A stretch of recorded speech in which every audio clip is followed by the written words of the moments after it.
السلام علیکم ورحمۃ اللہ وبرکاتہ۔ تعلیم القرآن کورس میں آپ سب کو خوش آمدید ہے۔ اہلاً و سہلاً مرحبا۔ آج کا ہمارا لیسن ہے سورہ نساء آیت 115 سے 122 تک کی۔ نحمد و نصلی علی رسولہ الکریم، اما بعد فاعوذ باللہ من الشیطان الرجیم، بسم اللہ الرحمن الرحیم، رب اشرح لی صدری ویسر لی امری واحلل عقدۃ من لسانی یفقہوا قولی، رب زدنا علما، اللہم فقہنا فی الدین، اللہم انی اسألک علما نافعا وعملا متقبلا ورزقا طیبا، اللہم انفعنا بما علمتنا وعلمنا ما ينفعنا وزدنا علما، اللہم انی اعوذ بک من علم لا ينفع ومن قلب لا يخشع ومن نفس لا تشبع ومن دعوت لا يستجاب لها، آمین یا رب العالمین۔ بسم اللہ الرحمن الرحیم۔ آیت 115 ترجمہ دیکھیں۔ اور جو رسول کی مخالفت کرے اس کے بعد کہ اس پر ہدایت واضح ہو چکی ہے اور اہل ایمان کے راستے کے علاوہ کسی اور کی پیروی کرے گا تو ہم اس کو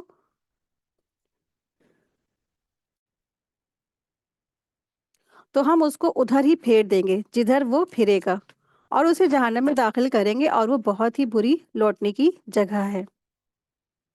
اللہ سبحانہ تعالیٰ ارشاد فرما رہے ہیں وَمَن يُشَاقِقِ الرَّسُولَ، اور جو رسول کی مخالفت کرے گا۔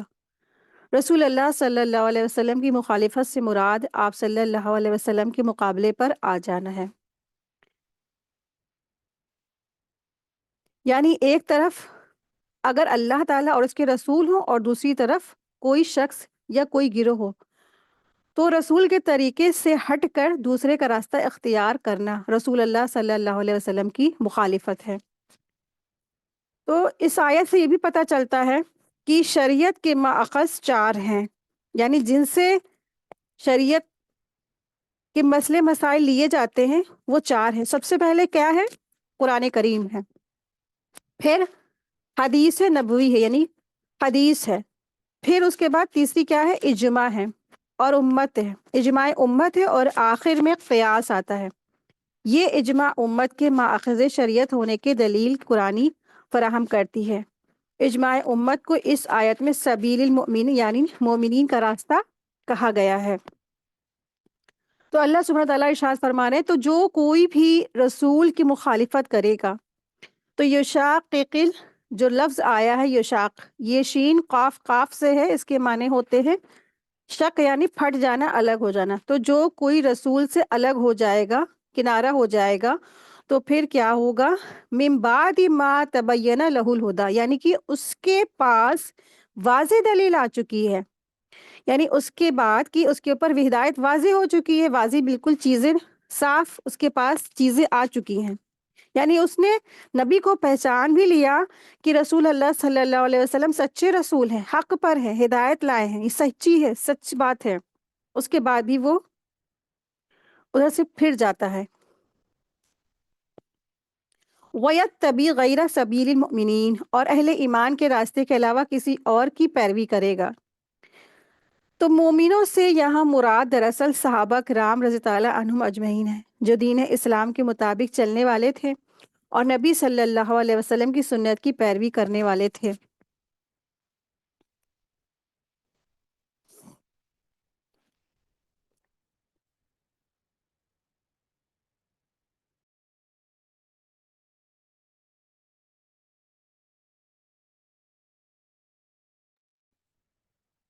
تو جو شخص یا گروہ رسول اللہ صلی اللہ علیہ وسلم کی اس طرح مخالفت کرے کہ آپ کے مقابلے میں آ جائے، ایک طرف اللہ تعالیٰ ہو اور پھر اس کی طرف ایک طرف اللہ اور اللہ کے رسول ہو اور دوسری طرف وہ شخص یا گروہ ہو، اور حق کے معلوم ہو جانے کے باوجود مومنوں کی سیدھی اور صاف راستے سے وہ ہٹ جائے، تو اللہ تبارک تعالیٰ فرما رہے کہ ہم اسے اسی کی طرف پھیر دیں گے جدھر وہ پھرے گا، اسے ٹیڑھی راہ پہ جانے دیں گے اور اسے جہنم میں لے جا کر ڈال دیں گے، اور وہ بہت برا جگہ ہے۔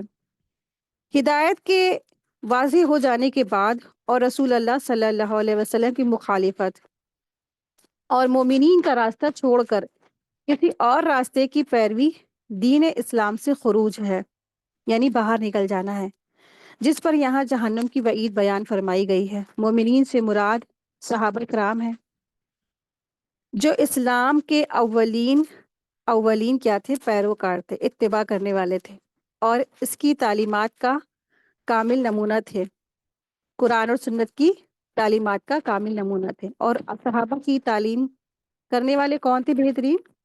ٹیچر خود رسول اللہ صلی اللہ علیہ وسلم تھے نا، کیونکہ ان آیات میں کے نزول کے وقت ان کے سوا مومین کا کوئی اور گروہ موجود نہیں تھا، اور وہ مراد ہو جو اسی رسول اللہ صلی اللہ علیہ وسلم کی مخالفت اور غیر سبیل المومنین کا اتباع دونوں حقیقت میں ایک ہی چیز کا نام ہے۔ تو اس آیت کا تعلق بھی دراصل جو بنو عبیرک کا جو واقعہ ہے اسی سے ہے۔ تامہ کو اس بات کا یقین تھا کہ محمد صلی اللہ علیہ وسلم اللہ کے رسول ہیں اور اسلام دین برحق ہے۔ اس کے باوجود اس نے صحابہ کرام کے بجائے کافروں کی راہ اختیار کی اور مرتد ہو کر کافروں سے جا ملا۔ لیکن اس آیت کا حکم بھی کیا ہے؟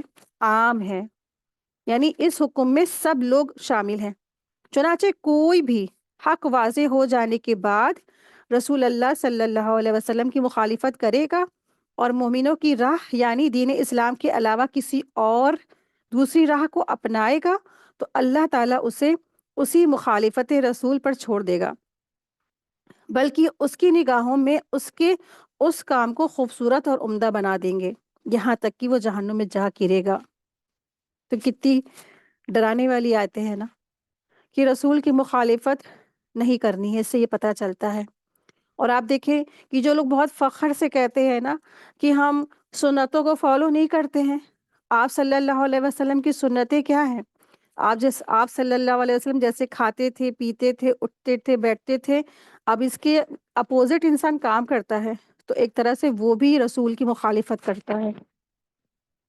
تو بہت ضروری ہے ایک مومنین کو کہ جیسا آپ صلی اللہ علیہ وسلم سوتے تھے، کھاتے تھے، اٹھتے تھے، پیتے تھے، چلتے تھے، ٹھیک اسی طرح سے ہمیں بھی کرنا ہے۔ ہر وہ کام جو رسول اللہ صلی اللہ علیہ وسلم نے پسند فرمایا ہے، ایک ایمان والے کو ان سب کو فالو کرنا چاہیے۔ اور اگر کہیں کچھ چھوٹ جاتا ہے تو اس میں فخر مت کرے، اس میں شرمندگی کرے کہ واقعی میں کاش ہم نے اس اللہ کے رسول صلی اللہ علیہ وسلم کی اس سنت کو چھوڑ دیا ہے، تو ایک بہت ہی بری چیز ہے۔ تو اس کو ہر اس کام کو پورا کرے، فالو کرے جو رسول اللہ صلی اللہ علیہ وسلم کی سنت ہے۔ اور جیسے کہ رسول اللہ صلی اللہ علیہ وسلم نے بتایا نا کہ آپ کھانا کس سے کھائیں گے؟ سیدھے ہاتھ سے۔ آپ پانی کس سے پئیں گے؟ سیدھے ہاتھ سے۔ لیکن اگر کوئی مخالفت کرتا ہے، کھانا کھاتا ہے الٹے ہاتھ سے، پانی پیتا ہے الٹے ہاتھ سے، تو یہ کیا ہے؟ ایک طرح سے مخالفت ہے۔ تو پھر ایسے شخص وہ سمجھتا ہے کہ ہم نے مخالفت کر کے بہت اچھا کام کر لیا، تو دراصل کیا ہے؟ اللہ تبارک تعالیٰ نے بتا دیا ہے کہ وہ جو ہے نا دراصل اس نے رسول کی مخالفت کی، اور ہدایت واضح ہو جانے کے بعد اور پھر مومنوں کا بھی راستہ اس نے چھوڑا، تو اللہ تبارک تعالیٰ فرما رہے کہ ہم اس کو چھوڑ دیتے ہیں اسی کی۔ وہ سمجھ رہا ہے کہ ہم اچھا کر رہے ہیں، لیکن وہ دراصل کیا دور کی گمراہی میں چلا گیا ہے، اور جہنم ہی اس کا ایسے لوگوں کا پھر ٹھکانہ ہونے والا ہے۔ تو یہ کوئی نہ سمجھے کہ ہم جو ہے نا کہ بہت اچھا ہم نے کر لیا چلو اور دیکھا جائے گا، نہیں، یہ تو دراصل کیا ہے؟ وہ تو دور کی گمراہی میں چلا گیا ہے۔ اس آیت میں دو چیزوں کا بہت بڑا جرم اور جہنم میں داخل ہونے کا بھی سبب بیان فرمایا ہے۔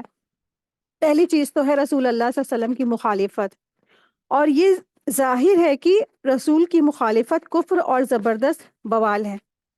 دوسرے، جس کام پر سب مسلمان متفق ہوں اسے چھوڑ کر ان کے خلاف کوئی اور راستہ اختیار کرنا، اس سے معلوم ہوا کہ امت کا اجماع حجت ہے، یعنی جس طرح قرآن اور سنت کے بیان کیے ہوئے احکام پر عمل کرنا واجب ہوتا ہے، اسی طرح امت کا اتفاق جس چیز پر ہو جائے اس پر بھی عمل کرنا واجب ہے، اور اس کی مخالفت زبردست گناہ ہے۔ جیسا کہ رسول اللہ صلی اللہ علیہ وسلم نے ایک حدیث میں ارشاد فرمایا، ید اللہ علی الجماعتی من شذ فی النار، یعنی جماعت کے سر پر اللہ کا ہاتھ ہے، اور جو شخص مسلمانوں کی جماعت سے الگ ہوگا وہ علیحدہ کر کے جہنم میں ڈال دیا جائے گا۔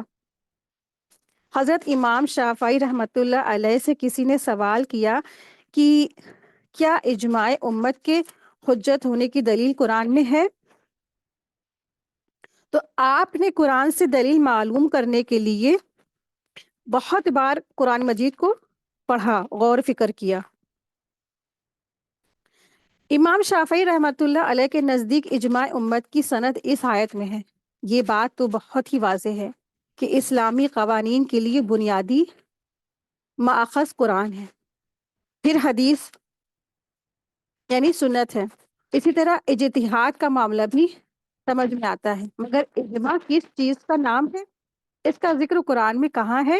امام شافعی رحمۃ اللہ علیہ فرماتے ہیں کہ میں نے اجماع کی دلیل قرآن سے تلاش کرنے کی کوشش کی اور قرآن کو شروع سے آخر تک 300 مرتبہ پڑھا، مگر مجھے اجماع کی کوئی دلیل نہیں ملی۔ پھر بالآخر 301 مرتبہ پڑھنے پر میری نظر جا کر اس آیت پر جم گئی، وَيَتَّبِعْ غَيْرَ سَبِيلِ الْمُؤْمِنِينَ، گویا اہل ایمان کا جو راستہ ہے جس پر اجماع ہو گیا وہ اہل ایمان کا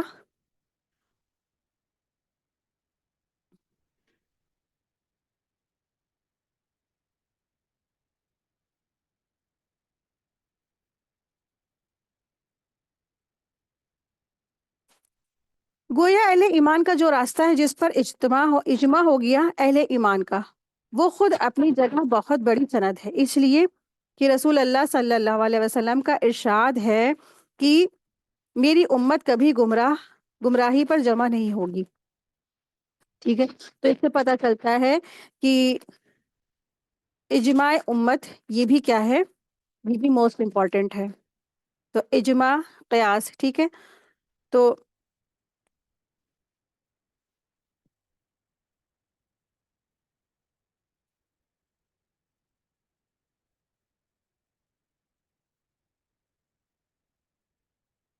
رسول اللہ صلی اللہ علیہ وسلم کی مخالفت کی کئی صورتیں ہیں، اور اس سے پتہ چلتا ہے کہ رسول اللہ صلی اللہ علیہ وسلم کی مخالفت کی کئی صورتیں ہیں۔ مثلا یعنی جو شخص بھی رسول اللہ صلی اللہ علیہ وسلم اور صحابہ کے طریقوں کی زندگی کو چھوڑ کر کوئی دوسرا طریقہ اختیار کرے گا وہ گمراہ ہو جائے گا، اور جس قدر زیادہ مخالفت کرے گا اسی قدر گمراہی میں بڑھتا چلا جائے گا۔ اس کی یہ ذہنی اور عملی مخالفت اس کے جہنم میں پہنچا کر چھوڑے گی۔ اب اس مخالفت یا گمراہی کی کئی صورتیں ہیں، مثلا شرکیہ عقائد اور اعمال اپنا لے، یا سنت کو چھوڑ کر بدعات میں جا پڑے، یا سنت رسول صلی اللہ علیہ وسلم کو حجت ہی نہ سمجھے، یا کوئی نیا نبی بھی تسلیم کر لے، یا ایسے بدعی عقائد اپنے مذہب میں شامل کرے جن کا اس دور میں وجود ہی نہیں تھا۔ غرض مخالفت اور گمراہی کی بے شمار اقسام ہے، لہٰذا اس معاملے میں مسلمانوں کو انتہائی محتاط رہنا چاہیے۔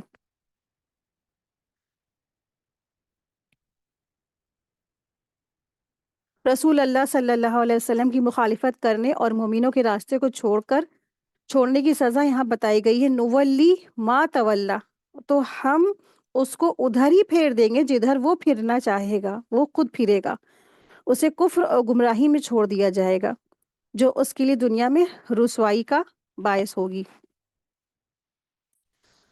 کیا پتہ چلتا ہے کہ دین پر ثابت قدم رہنا ہمارے لیے بہت ضروری ہے۔ اسی لیے رسول اللہ صلی اللہ علیہ وسلم ہمیشہ اس دعا کو پڑھا کرتے تھے، یا مقلب القلوبی ثبت قلبی علی دینک، اے اللہ، اے ہمارے پروردگار عالم، ہمارے دلوں کے پھیر جانے والے، ہمارے دل کو دین پر ثابت قدم رکھیو۔ اور یہ ام سلمہ بیان کرتی ہیں کہ رسول اللہ صلی اللہ علیہ وسلم ہمیشہ اس دعا کو پڑھتے تھے۔ تو یہ سمجھنا کہ ہم بہت دیندار ہو گئے ہیں، بہت اچھے اچھے کام کر رہے ہیں، تو آپ کو پتہ ہے یہ بھی ایک شیطان کا وسوسہ ہوتا ہے کہ ہاں تم بہت اچھے ہو گئے، تم بہت بڑھیا کر رہے ہو، لیکن پتہ ہے آپ کو جہاں پر زیادہ ہی دین ہوتا ہے، نیکیاں ہوتی، وہیں پر زیادہ ہی چیزیں جو ہوتی ہیں ایسی، شیطان ایسی چیزیں کریٹ کر دیتا ہے تاکہ انسان کے سارے نیکیاں ختم ہو جائے۔ 1 منٹ لگتا ہے، 1 منٹ، مثلا کی غیبت کروا لے گا آپ سے، یا آپ کو حسد ہو جائے گا کسی سے، یا آپ کو جلن ہو جائے گی کسی سے، یا آپ ایسی چیز یا ایسے الفاظ کہہ بیٹھیں گے کہ آپ کی ساری نیکیاں ختم ہو جائیں. 1 منٹ لگتا ہے انسان کو گمراہی ہوتے ہوئے. تو ہمیشہ یہ دعا پڑھا کرے، یا مقلب القلوبی ثبت قلبی علی دینک. قرآن کریم میں بھی ایک دعا ملتی ہے سورہ آل عمران کی آیت نمبر 8 میں، ربنا لا تزغ قلوبنا بعد اذ ہدیتنا، کہ اے ہمارے رب تو ہمارے دلوں کو ہدایت دینے کے بعد ٹیڑھا نہ کرنا. تو ہمیشہ یہ بھی ہمیں دعا کرتے رہنا چاہیے. اور اللہ تبارک تعالیٰ سے دعا ہے کہ اللہ سبحانہ تعالیٰ ہم سب کو رسول اللہ صلی اللہ علیہ وسلم کی سچی اتباع کرنے والا بنائے، صحابہ کی اتباع کرنے والا بنائے، اور جس میں علماء اکرام ہیں اس پہ ہم سب کو چلنے والا بنائے. دیکھیں علماء نے وہی چیز فالو کی ہے جو رسول اللہ صلی اللہ علیہ وسلم نے بتائی، جو صحابہ نے اپنائی، اور وہی علماء اس کو فالو کرتے ہیں. تو آپ صلی اللہ علیہ وسلم کی سنت کو چھوڑ کر، یعنی سب سے پہلی چیز کیا ہے؟ قرآن اور رسول صلی اللہ علیہ وسلم کی سنت یا حدیث کو چھوڑ کر، یا صحابہ کے جو انہوں نے اتباع کیے نا، تو وہ بھی رول ماڈل ہے ہمارے. ان کو چھوڑ کر علماؤں کے جو چیزیں ہیں، علماء نے جو کہا ہے، بتایا ہے چیزیں، تو اجماع ہے یا قیاس ہے، جو بھی انہوں نے بتائے ہیں اپنے مسئلے مسائل، ان چیزوں کو چھوڑ کر اگر انسان سوچے گا کہ بس ہم اپنی رائے سے، ہم اپنی مرضی سے اس دین کو فالو کریں، تو دراصل پھر وہ کیا ہے؟ پھر وہ گمراہ ہو جائے گا. ایسا شخص کیا ہے؟ گمراہیوں میں بڑھتا چلا جائے گا اور دور کی گمراہی میں وہ چلا جائے گا. اور ایسے لوگوں کی سزا کیا ہے؟ اللہ تبارک تعالیٰ فرما رہے ہیں وَنُصْلِهِ جَهَنَّمَ، اور اسے جہنم میں داخل کریں گے. رسول اللہ صلی اللہ علیہ وسلم کی مخالفت اور مومنوں کے راستے کو چھوڑ دینے کا مطلب یہ ہوگا کہ اسلام کو چھوڑ دیا. وَسَاءَتْ مَصِيرًا، اور بہت بری ان کے لیے لوٹنے کی جگہ ہے. آیت دیکھیں، آیت نمبر 116 ہے.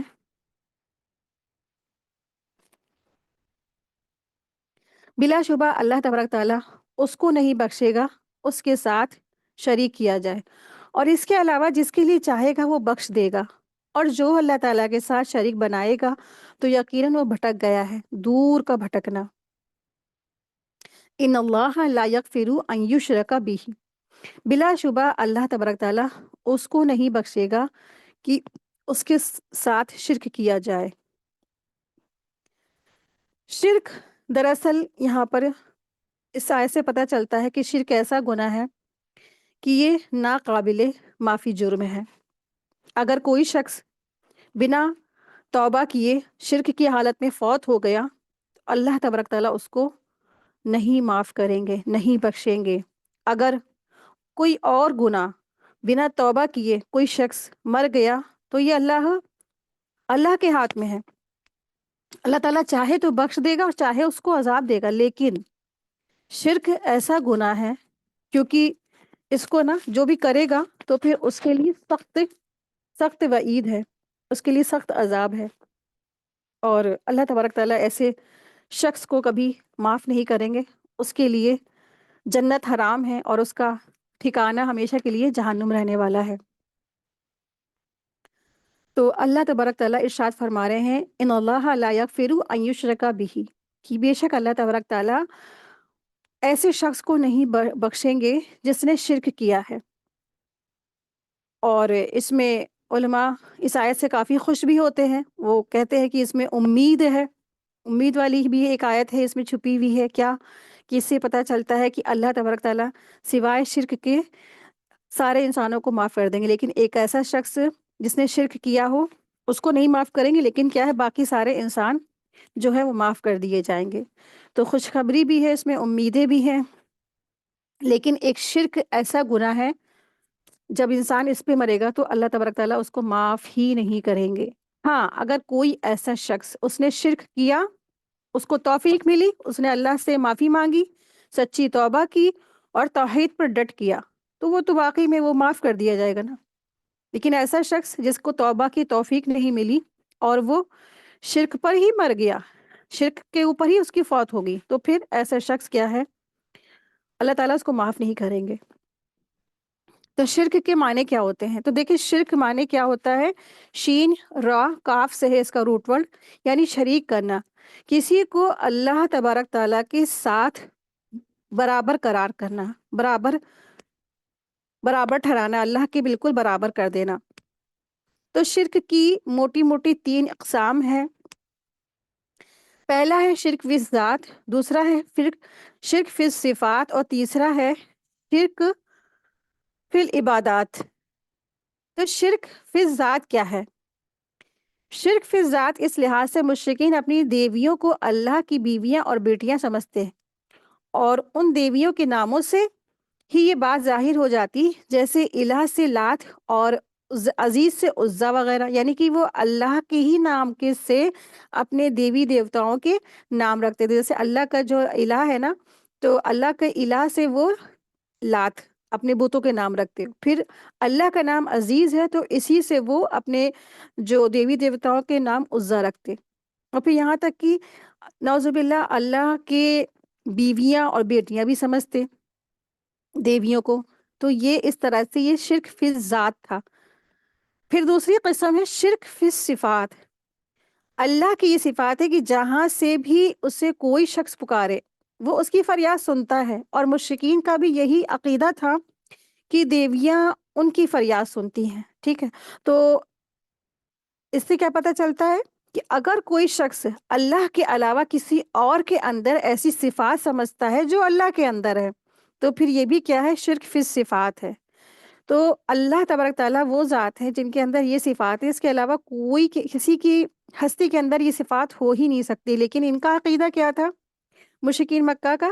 کہ ان کے دیوی دیوتا معبود ان کی پکار کو سنتے ہیں۔ آج آپ کو پتہ ہے، بڑے افسوس کے ساتھ کہنا پڑ رہا ہے کہ آج ہم مسلمانوں کے اندر بھی لوگ ایسا عقیدہ رکھتے ہیں کہ ہم یہاں بیٹھے ہیں اور ہمارے جو پیر صاحب ہیں، ہمارے ولی ہیں، جو ہم جن کی پرستش کرتے ہیں، ہمارے جو وکیل ہیں، ہمارے غوث اعظم ہیں، وہ ہماری پکار یہاں سے سن لیں گے، ہے نا؟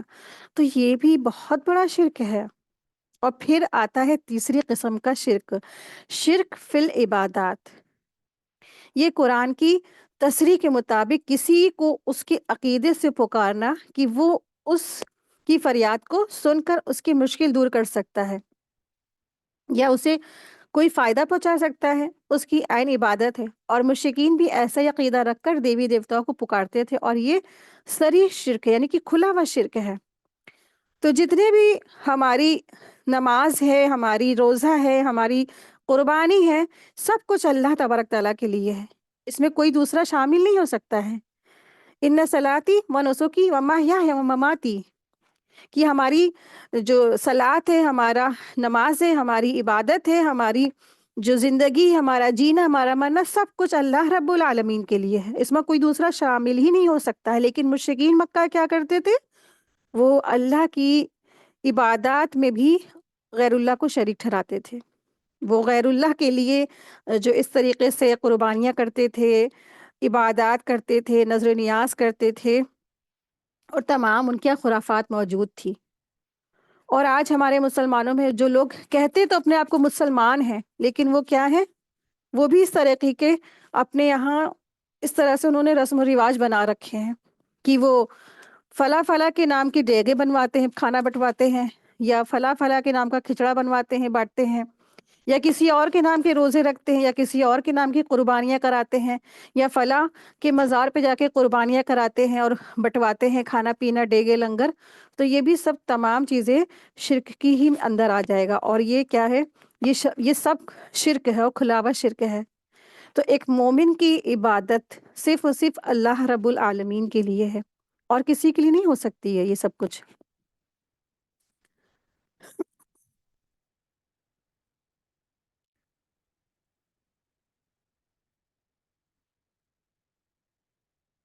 آپ کو پتہ ہے جو شخص تھا جو بھاگ کر گیا تھا رسول اللہ صلی اللہ علیہ وسلم کی مخالفت کر کے، تو وہ مرتد ہو گیا تھا تو مسلمان، لیکن وہ مرتد ہو کر مشرکوں سے جا ملا اور شرک کی حالت میں فوت ہو گیا۔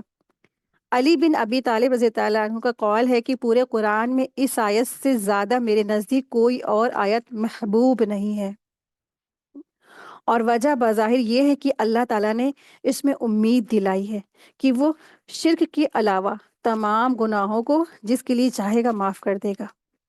تو بتایا نا آپ سے کہ یہ جو آیت ہوتی ہے نا، اس آیت سے بہت سارے جو اللہ والے ہوتے ہیں خوش بھی ہو جاتے ہیں کہ اللہ تبارک تعالیٰ ہمارے پچھلے جو گناہ ہیں وہ بخش دے گا۔ تو شرک کی قسمیں ہیں، شرک دو طرح کا ہوتا ہے، شرک اکبر اور دوسرا ہوتا ہے شرک اصغر۔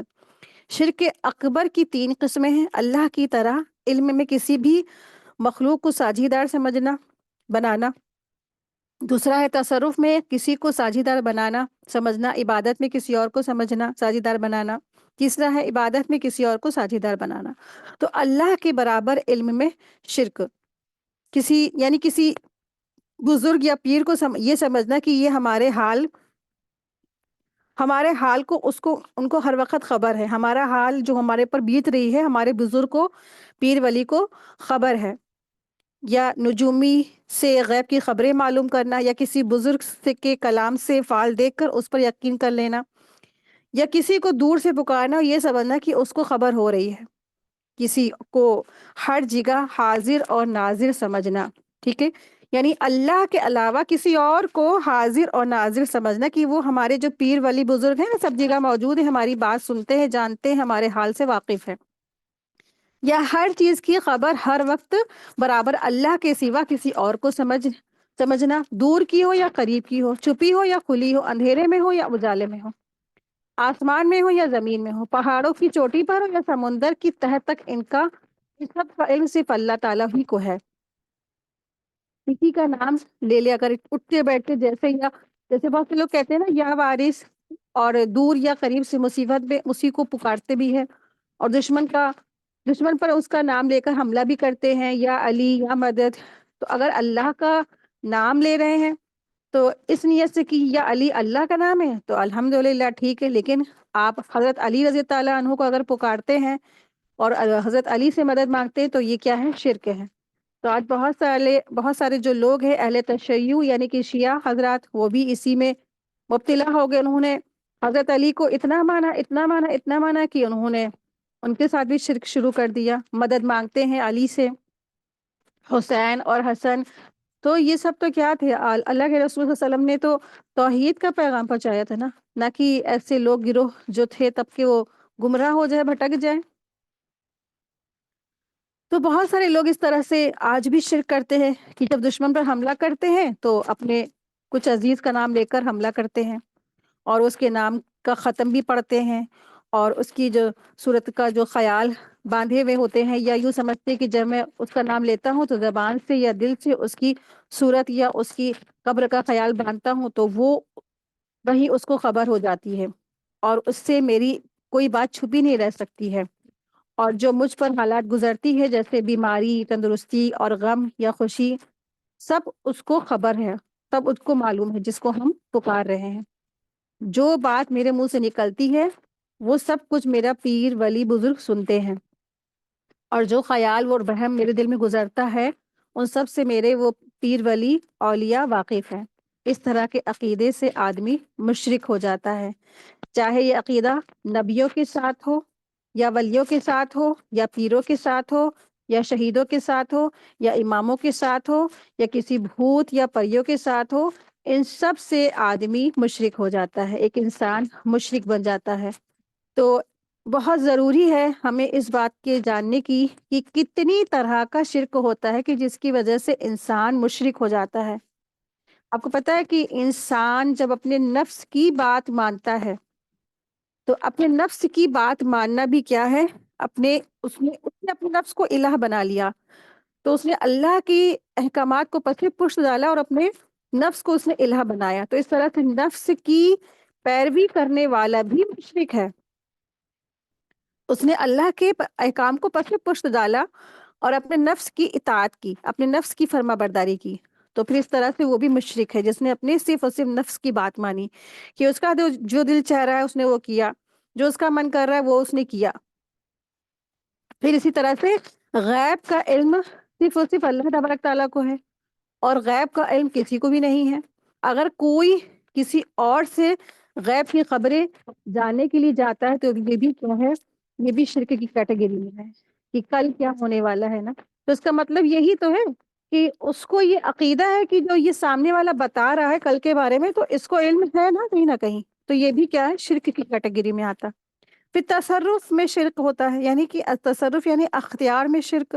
تصرف میں شرک کا مطلب یہ کسی کو نفع نقصان کا مالک سمجھنا، کسی سے مرادیں مانگنا، روزی مانگنا یا اولاد مانگنا، کسی کو اپنے ارادے سے تصرف کرنا اور اپنے حکم جاری کرنا، اور اپنے ارادے سے مارنا یا جلانا، روزی دینا یا تنگ کرنا، تندرست یا بیمار کر دینا، مرادیں پوری کرنا ایکسکیوز می، ان سے مرادی مانگنا، بلائیں ٹلوانا، مشکل میں کسی کو پکارنا، یہ سب اللہ تبارک تعالیٰ کے دراصل کیا ہے، یہ صرف اللہ کے اختیارات میں سے ہے۔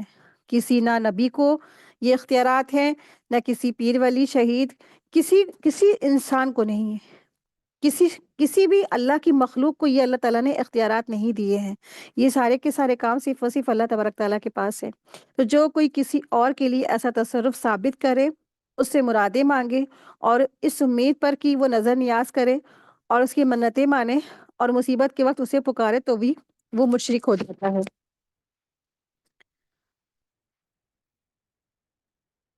اسی طرح سے عبادت میں شرک ہے۔ عبادت کسی کا زیادہ سے زیادہ دل اور جان سے بے حد عزیز اور انکساری کے ساتھ اپنے ارادے اور اختیار سے کرنے کا نام ہی کیا ہے؟ عبادت ہے۔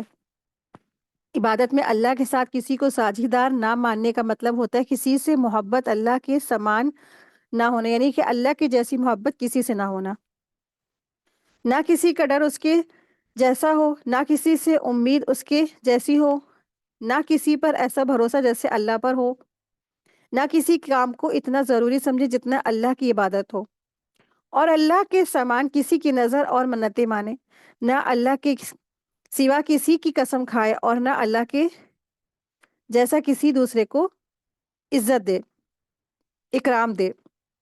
تو اللہ کے علاوہ کسی اور کے ساتھ عبادت جیسا معاملہ کرنا، اللہ کے سوا کسی اور کو سجدہ کرنا، رکوع کرنا، ہاتھ باندھ کر کھڑے ہو جانا،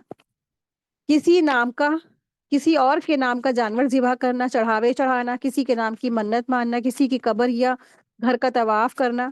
آپ کو پتہ ہے انڈیا میں ایک ایسی جگہ قبر ہے جہاں پر بہت سارے مسلمان اس کا طواف کرتے، جیسے لوگ خانہ کعبہ کا طواف کرتے نا، ویسے ہی لوگ اس قبر کا بھی طواف کرتے، اور بڑا ہجوم لگتا ہے۔ بتائیے جہالت اتنی زیادہ کہ اتنی زیادہ لوگ اس قبر کے طواف کر رہے ہیں، بتائیں نعوذ باللہ۔ اللہ تعالیٰ ہم سب کو اس طرح کے شرک اکبر سے اور شرک اصغر سے محفوظ رکھے، ہم سب کی اولادوں کو۔ تو ضرورت ہے آج بہت بڑے لیول پہ کام کرنے کی، اور سب سے زیادہ کام کرنے کی ضرورت ہے شرک پر، کہ لوگ شرک چھوڑ دیں، شرک سے بچیں، توحید کی بات سب کو پہنچائے، توحید پر لے کر آئیں سب کو۔ یہی تو سارے انبیاء کا مشن تھا۔ آدم علیہ السلام سے جو شیطان نے اپنے پھندے پھنسائے ہیں، تو بہت سارے لوگ پھنستے چلے جا رہے ہیں، اس طرح سے لوگ گمراہ ہوتے چلے جا رہے ہیں، یہاں تک کہ لوگ جو ہے نا قبروں کا طواف کرتے ہیں یا کسی گھر کا طواف کرتے ہیں۔ تو اللہ کے حکم کے مقابلے میں کسی دوسرے کی بات یا رسم کو زیادہ بہتر سمجھنا یا کسی کے سامنے جھکنا۔ تو آپ نے دیکھا ہوگا کہ لکھنوی تہذیب کے اندر آتا ہے کہ آداب عرض ہے، آداب عرض ہے میں کیا کرتے ہیں، وہ پورا کا پورا جھک جاتے ہیں، ہاتھ ایسے یوں گول کر کے آداب عرض پورا جھک جاتے ہیں۔ تو یہ سب بھی کیٹیگری شرک ہے۔ تو یہاں تک کہ کسی کے آگے نہیں جھکنا ہے، نہ ہی اشارتاً اور نہ ہی بظاہر۔ تو بہت دور پہ کہیں لوگ کھڑے ہوتے ہیں اور سلام کر رہے ہوتے ہیں، تو ظاہر سی بات ہے آواز تو جائے گی نہیں نا، اشارتاً لوگ اپنی گردن جھکا دیتے ہیں ہلکے سے نا۔ تو یہ اس طرح سے یہ سب شرک میں آتا ہے۔ کسی جگہ کو کعبے کی طرح ادب اور تعظیم کرنا، یا جو چیزیں اللہ نے اپنے لیے خاص کی ہے نا، ان میں کسی کو ساجد ہار ٹھہرانا۔ تو بہت سارے لوگوں کو دیکھا ہے کہ کچھ ایسے لوگ آج موجود ہیں جنہوں نے کعبے کی طرح انہوں نے اپنی مطلب کہ اپنے ایک اس میں دکھا رہے تھے نیوز میں کہ کوئی چائنا تھا، کہاں تھا، کچھ ایسی سٹی تھی، کنٹری تھی، تو ان لوگوں نے کیا کیا، کعبے کی شیپ میں مسجد بنائی اور باقاعدہ وہ لوگ طواف کرنے لگ گئے۔ تو کتنی غلط چیز ہے نا، کعبے کی جیسا تو کوئی ہو ہی نہیں سکتی ہے، کوئی بھی دنیا کی کوئی بھی عمارت بن ہی نہیں سکتی ہے۔ تو کعبے کی جو تعظیم ہے وہ اپنی الگ ہی چیز ہے نا، کسی اور چیز کو کعبہ کی طرح سے شیپ دے کر کے اس سے طواف کرنا، تو یہ بھی کیا سب شرک میں آ جائے گا۔ کسی کے نام کا روزہ رکھنا یا اس کے گھر کے طرف دور دور سے سفر کر کے جانا، ایسی صورت بنا کر چلنا کہ ہر آدمی جان لے کہ یہ لوگ اس گھر کی زیارت کے لیے جا رہے ہیں۔ راستے میں اس کا نام پکارنا، وہاں جا کر طواف کرنا. اب یہ مثلاً آپ مثال کے طور پہ دیکھیں، خواجہ معین الدین چشتی رحمت اللہ علیہ، ٹھیک ہے، تو معین الدین چشتی کہتے ہیں، خواجہ کہنا بھی نہیں چاہیے ان کو، جو لوگ کہتے ہیں تو وہ چیز بتا رہے ہیں کہ لوگ وہاں جاتے ہیں اس طریقے سے، بسیں چلتی ہیں اور ایسے جاتی ہیں جیسے لگتا ہے عمرہ، نعوذ باللہ عمرہ کے لیے جا رہے ہیں. بسیں چل رہی ہیں اور نعرے دیے جاتے ہیں، طواف کیا جاتا ہے، وہاں پہ چڑھاوے چڑھائے جاتے ہیں، اور وہاں سے لوٹتے سمجھتے کہ ہاں بہت بڑا نیک کام کر کے آئے ہیں. تو لوگوں کو شیطان نے جو ہے نا ولا ادلنہم ولا امنینہم اس طرح میں ملوث کر دیا، بہکا دیا کہ وہ سمجھتے ہیں ہم بہت اچھا کریں، لیکن وہ اصل میں کیا ہے، زبردست شرک میں ملوث ہے. وہاں جا کے سجدے کرتے ہیں، وہاں جا کے جانوروں کو قربان کرتے ہیں، منتیں مانتے ہیں، اور ان چوکھٹوں کے آگے کھڑے ہو کر کے دعائیں مانگتے ہیں. اور جنتی دروازہ ہے، کہتے ہیں کہ وہاں سے کوئی گزر گیا تو پھر وہ جنت میں داخل ہو گیا. اس طریقے سے لوگوں نے ایسا بنایا ہوا ہے. بس اللہ رحم کرے، لوگوں کو اللہ تعالیٰ ہدایت دے، بس یہی دعا ہے. تو اس طرح سے بہت سارے ہمارے معاشرے میں، خاص کر کے ہندوستان میں تو بہت زیادہ انڈو ہے اور پاک ہے، یعنی کہ ہندوستان پاکستان جو آس پاس کے ایریے ہیں، ان میں لوگ بہت بڑی تعداد میں شرک میں ملوث ہیں. اور ان کو معلوم بھی نہیں ہے کہ شرک کیا ہے، شرک ہے کہ نہیں شرک ہے. تو بہت ضروری ہے ان لوگوں کو اس بات کی تعلیم دینے کی کہ یہ سب چیزیں کیا ہے، یہ سب شرک ہے. اس طرح سے پھر آپ دیکھیں کہ کچھ ایسی جگہ ہوتی ہیں کہ وہ لوگ منتیں مانتے ہیں اور دنیا کی مرادیں مانتے ہیں، پھر پتھر کو بوسہ دیتے ہیں، پھر کسی پیڑ درخت سے منتیں مرادیں مانتے ہیں، اور پھر اپنے ایسی جگہوں پر غلاف پکڑ کر کے دعائیں کرتے ہیں، چادر پکڑ کے دعائیں کرتے ہیں، اور اس کا مجاور بن کر اس کی خدمت کرتے ہیں، یا اس کے کنویں کے پانی کو برکت والا سمجھتے ہیں، یا بدن پر ڈالتے ہیں، یا آپس میں بانٹتے ہیں، پھر غیر حاضر لوگوں کے لیے وہ لے بھی جاتے ہیں، پھر رخصت ہوتے وقت الٹے پیر چلتے ہیں، اور وہاں کے جنگل کا ادب بھی کرتے ہیں، پیڑ نہیں کاٹے جائیں گے، گھاس نہیں اکھاڑی جائے گی. یہ سب کام اللہ نے عبادت کے لیے بتائے ہیں.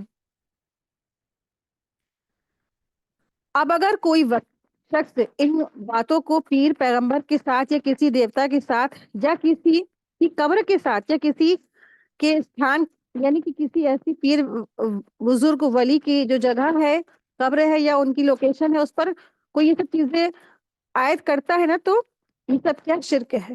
یا کسی کے گھر کو، یا کسی کو تبرک کو، یا نشان کو، یا تعزیہ کو، یا کسی چیز کو وہ یا سجدہ یا رکوع کرے تو اس کے نام سے وہ روزہ رکھے، یا ہاتھ باندھ کر کھڑا ہو، یا جانور چڑھائے، ایسے گھروں میں دور دور سے زیارت کی نیت سے وہ جائے، تو اس کے ساتھ وہی کام کرے جو ابھی بتائے گئے ہیں. تو یہ سب شرک کی کیٹیگری ہے. تو یہ سارے کے ساری شرک ہیں. تو اس طرح سے جو انسان کرتا ہے کہ آپ دیکھیں کہ یہ جو احترام والا گھر ہے، جو مسجد حرام ہے، کعبہ کا جو جگہ ہے نا، مکہ سٹی، وہ حرمتوں والا گھر ہے. وہاں کی نہ تو پیڑ کاٹے جائیں گے، نہ گھاس اکھاڑی جائے گی، کیونکہ وہ اللہ کا شہر ہے نا. اور پھر وہاں کے جنگلوں کا بھی ادب ہے. اگر یہ چیزیں کوئی کسی اور پیر ولی بزرگ کی سٹی کو دے دیتا ہے تو یہ سب کیا ہے، یہ سب بھی شرک کی کیٹیگری میں آتا ہے. تو لوگ اتنا زیادہ اکرام کرتے ہیں اپنے پیر بزرگ ولی والے شہر کو کہ اس کو بھی ایسے ہی کرتے جیسے کہ مسجد حرام یعنی مکہ سٹی کو کرتے ہیں. تو یہ سب کچھ شرک میں آئے گا. تو ظاہر سی بات ہے، انسان جب پیر ولی اولیاء کو مان رہا ہے تو ان کے شہر کو بھی ایسی عزت و اکرام کرے گا، اور پھر وہاں پہ نہ پیڑ کاٹے گا، نہ گھاس کاٹے گا، نہ تھوکے گا، نہ کچھ کرے گا. تو پھر ظاہر سی بات ہے، پھر اس کے اندر تو شرک تو رچی بس گیا ہے نا. تو یہ سب کچھ شرک کی کیٹیگری میں آئے گا.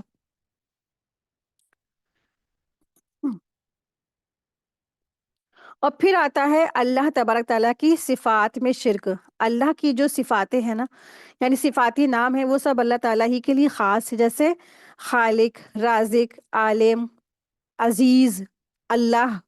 تو یہ سب کیا ہے؟ اللہ کے نام ہیں. ان میں سے کسی کو ساجھیدار ٹھہرانا شرک ہے، لیکن اس کے ساتھ یہ بھی شرط ہے کہ جس کے معنی یہ ہے کہ وہ اللہ کے لیے استعمال ہوتا ہو. اس کا فائدہ یہ ہے کہ جب ہم ان ورڈس کو اللہ کے لیے بولتے ہیں تو اس کا مطلب خاص ہوتا ہے، لیکن اگر انسان کے لیے بھی اس صفت کو اسی مطلب سے بول دیتے ہیں تو اللہ تعالیٰ کے لیے جو بولتے ہیں تو یہ اللہ کی صفات میں ساجی ٹھہرانا ہو جائے گا۔ تو آپ دیکھیں شرک بہت بڑا گناہ ہے، انسان کو اس سے بہت بچنے کی ضرورت ہے، اور شرک اکبر وہی ہے جو شرک بندے کو نا اسلام سے نکال دیتا ہے اور اس کو ہمیشہ کے لیے جہنم میں بھیج دیتا ہے۔ یہ اس صورت میں ہے جب وہ شرک پر ہی مرا ہو اور توبہ کی توفیق نہیں ملی۔ شرک اکبر کا مطلب ہے کسی عبادت کو غیر اللہ کے لیے ادا کیا جائے، جیسے غیر اللہ سے دور کرنا، غیر اللہ کا تقرب حاصل کرنے کے لیے اس کی بارگاہ میں قربانی، نظر نیاز چڑھانا، اور اس میں مزارات، جنات، شیطان یہ سب آ جاتے ہیں۔ اسی طرح مردہ یا جنات یا شیاطین سے خوف کھانا، اسے تکلیف نہ پہنچنے دے، اس کو کہیں کوئی بیماری میں مبتلا نہ کر دینا، تو اس طرح سے لوگ ان سے خوف کھاتے ہیں۔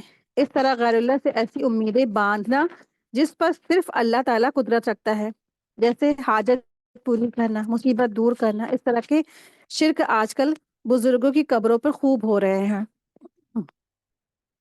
اور یہ شرک اکبر ہے۔ اگر اس حالت میں کوئی مر جاتا ہے تو اللہ تبارک تعالیٰ اس کو معاف نہیں کریں گے۔ جو بغیر توبہ کی یہ شرک اکبر کی حالت میں مرا، اس کو معاف نہیں کیا جائے گا۔ ایک ہوتا ہے شرک اصغر۔ شرک اصغر سے بندہ اسلام سے خارج تو نہیں ہوتا، لیکن اس کی توحید میں کمی آ جاتی ہے۔ یہ شرک اکبر کا ایک ذریعہ بنتا ہے، جس کی دو قسمیں ہیں، شرک جلی ہوتا ہے اور شرک خفی ہوتا ہے۔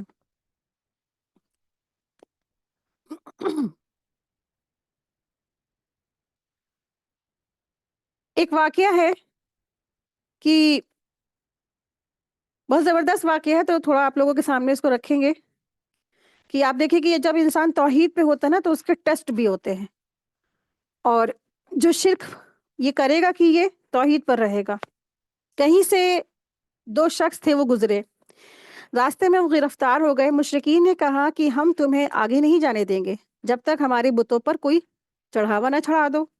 ایک نے کہا ہمارے پاس تو کچھ نہیں ہے۔ مشرکین نے کہا تم کچھ بھی دے دو، تمہیں قتل کر دیں گے ورنہ ہم تم کو۔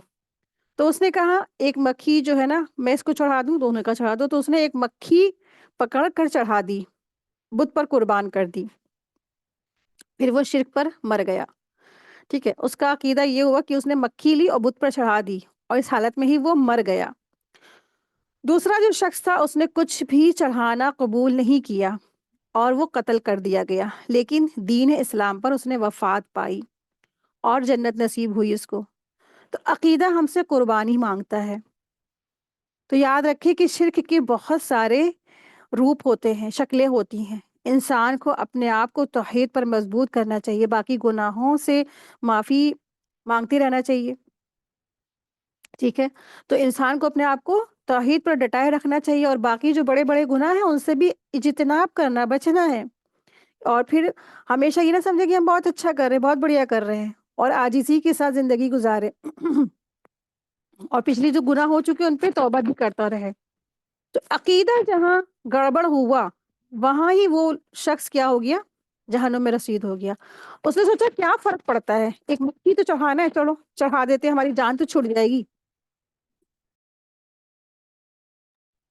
لیکن وہ اسی حالت میں مر گیا، فوت ہو گیا، پھر اس کا انجام کیا ہوا، جہنم۔ آپ دیکھیں شرک جو ہوتا ہے نا، اللہ تبارک تعالیٰ اگر کسی کو شرک وہ کرتا ہے تو پھر اس کو اسی میں ہی موت آ گئی تو پھر کیا، اس کے لیے جہنم ہے، ہمیشہ ہمیشہ وہ جہنم میں ہی رہے گا۔ شرک سب سے بڑا گناہ ہے، وہ گمراہی میں بہت دور تک چلا جاتا ہے، یعنی جہنم کی سزائیں تو بعد میں ملیں گی۔ دنیا میں شرک کی سزا یہ ہے کہ مشرک دنیا ہی میں گمراہی کی سزا پائے گا، اللہ اسے دنیا میں ہی میں اپنی رحمت سے دور کر دیتا ہے۔ اب چاہے بتوں کے سامنے بیٹھو یا کسی بھی قبر پر جاؤ، کسی بزرگ کے قدموں کو چھو لو، اب تم کیا اسی میں ملوث رہو گے؟ لیکن اگر بندہ گم شدہ اونٹ کی طرح ادھر ادھر بھاگتا ہے نا، تو اللہ تعالیٰ اسے اپنے سے دور کر دیتے ہیں اور وہ بھٹک جاتا ہے۔ اللہ اسے بندے کو بعض اوقات دے بھی دیتا ہے، یعنی کہ جو بندہ چاہتا ہے نا، اس کی جو حاجت ہوتی ہے اللہ تعالیٰ اس کو پہنچاتے بھی ہیں۔ آپ دیکھیں گے قبروں پہ جانے والے حاجت مانگتے ہیں، مرادیں مانگتے ہیں، اللہ تعالیٰ ہم کو دیتے ہیں، اور ان کا عقیدہ اور بڑھتا جاتا ہے۔ اللہ تبارک تعالیٰ ایسے لوگوں کو دے بھی دیتے اور فرشتوں سے کہتے ہیں کہ جاؤ اس بندے کو دے دو، کیونکہ اللہ اپنے آپ سے اس بندے کو دور کر رہا ہے کہ جاؤ دوسرے سے مانگو، میرے در سے دور ہو جاؤ، مل تو تمہیں جائے گا نا لیکن اللہ کی ناراضگی کے ساتھ، لیکن اس کی سزا یہ ملتی ہے کہ بندہ سمجھتا ہے کہ مجھے یہ چیز فلاں فلاں بزرگ سے ملی ہے، فلاں پیر کی درگاہ سے ملی ہے، فلاں بزرگ اولیاء ولی اللہ سے ملی، تو یہ مشرک سوچتا ہے کہ یہ کام میرے فلاں بزرگ کی وجہ سے ہوا ہے، تو یہ ہوتا ہے دلالم بعیدہ، دور کی گمراہی میں جا پڑا وہ شخص۔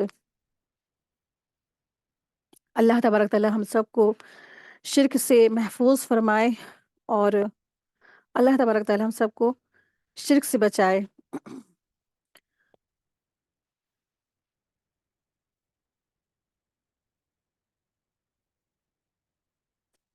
قرآن کریم میں اللہ سبحانہ تعالیٰ ارشاد فرماتے ہیں سورہ لقمان آیت نمبر 13 میں، ان الشرک لظلم عظیم، بلا شبہ شرک یقیناً بہت بڑا ظلم ہے، ٹھیک ہے؟ تو اللہ تبارک تعالیٰ شرک کو ظلم فرما رہے ہیں، کیونکہ اللہ تعالیٰ کا حق ہے کہ صرف اور صرف اللہ کی عبادت کی جائے، اب اللہ کو چھوڑ کر کوئی غیر اللہ کی عبادت کرتا ہے تو یہ بہت بڑا ظلم ہے۔ رسول اللہ صلی اللہ علیہ وسلم نے ارشاد فرمایا، اللہ تبارک تعالیٰ فرماتے ہیں، میں شریکوں میں سب سے زیادہ شرک سے بے پرواہ ہوں، جس نے کوئی ایسا عمل کیا جس میں اس نے میرے ساتھ غیر کو شریک کیا تو میں اس کو اور اس کے شرک کو چھوڑ دیتا ہوں۔ صحیح مسلم کی حدیث، حدیث نمبر 7475۔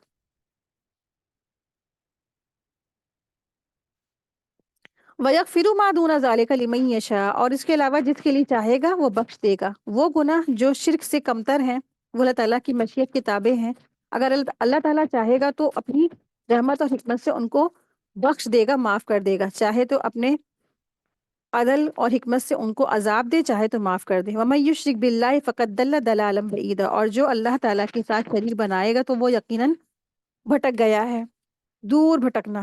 جس نے اللہ تعالیٰ کے ساتھ شرک ٹھہرایا، شرک کیا، وہ گمراہی میں دور نکل گیا۔ آیت دیکھیں، آیت نمبر 117 ہے،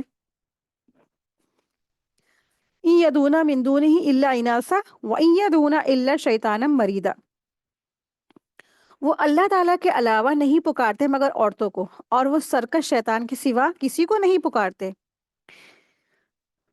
إِن يَدْعُونَ مِن دُونِهِ إِلَّا إِنَاثًا، وہ اللہ تعالیٰ کے علاوہ نہیں پکارتے مگر عورتوں کو۔ تو یہاں پر جو اللہ اناسا جو لفظ آیا ہے، اناسا کے معنی کیا ہے؟ اناسا یعنی کہ مؤنث ہے لفظ، تو وہ اس سے پتہ چلتا ہے کہ جو بھی لوگ شرک کرتے ہیں، مشرکین مکہ جو شرک کرتے تھے وہ عورتوں یعنی دیویوں کے ساتھ شرک کرتے تھے۔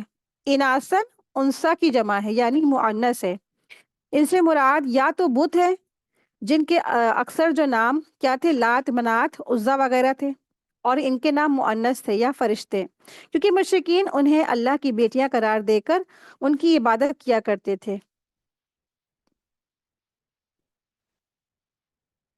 اور آپ دیکھیں کہ ہمارے کیا ہندوستان میں ہی ایسے بہت سارے لوگ آپ کو ملیں گے جو اس طریقے کی جو ہے نا دیویوں کی عبادت کرتے ہیں، درگا، پاروتی، سرسوتی، لکشمی، ہے نا، اکثر ان کی جو دیویاں ہیں وہ مؤنث ہیں، عورتیں ہیں۔ تو اللہ تبارک تعالیٰ فرما رہے کہ یہ نہیں پکارتے، وہ کس کو پکارتے ہیں؟ عورتوں کو پکارتے ہیں۔ مشرک جو ہے دیویوں کی عبادت کرتے، اناسا سے بے جان چیزیں مراد ہے، اور پتھر، مٹی وغیرہ مراد ہے، اور عورتیں مراد ہیں، یہ مؤنث کی جمع ہے۔ ابن زید نے کہا اس سے مراد ان کے معبود ہیں لات، عزا، اوصاف اور نائلہ ہیں، اور وہ سب عورتیں تھیں جنہیں وہ اللہ تعالیٰ کے ماں سوا پکارتے تھے۔ زاہق نے کہا کہ ملائکہ کے بارے میں یہ گمان رکھتے تھے کہ وہ اللہ تعالیٰ کی بیٹیاں ہیں، تو اس طرح سے وہ ان کی بھی عبادت کرتے تھے۔ وَإِن يَدْعُونَ إِلَّا شَيْطَانًا مَرِيدًا، اور سرکش شیطان کے سوا وہ کسی کو نہیں پکارتے۔ تو بتوں کی عبادت کرنے والے باغی شیطان ہی کو معبود بناتے ہیں، کیونکہ وہی بت پرستی کا حکم دیتا ہے۔ تو جو بھی لوگ اللہ کے علاوہ غیر اللہ کی عبادت کر رہے ہیں وہ یہ سمجھتے ہیں ہم فلاں کی عبادت کر رہے ہیں، فلاں کی پرستش کر رہے ہیں، فلاں کی بندگی کر رہے ہیں. دراصل ان سب کے پیچھے کون ہے؟ شیطان ہے. وہ شیطان کی عبادت کرتے، وہ شیطان کی پرستش کرتے. آپ کو پتا ہے ایک دنیا میں ایک جگہ کنٹری نام نہیں یاد آ رہا اس وقت، اور وہ ان لوگوں نے شیطان ہی کو اپنا رب بنا لیا، اور کھلے ظاہری طور پر وہ لوگ شیطان کی عبادت کرتے ہیں، شیطان کی پرستش کرتے ہیں، شیطان کا ہی اسٹیچو لگایا ہوا ہے، شیطان کی ہی وہ لوگ عبادت کرتے ظاہری طور پر. یہاں تو چھپے طور پر ہے نا شیطان، لیکن آج ظاہر ہو گیا ہے کہ کچھ لوگ ایسے ہیں کہ وہ شیطان کی بندگی کرتے ہیں، شیطان کو انہوں نے اپنا معبود بنا رکھا ہے، شیطان کی اتباع کرتے، شیطان کی بندگی کرتے، اس کی ہی پرستش کرتے ہیں. استغفر اللہ.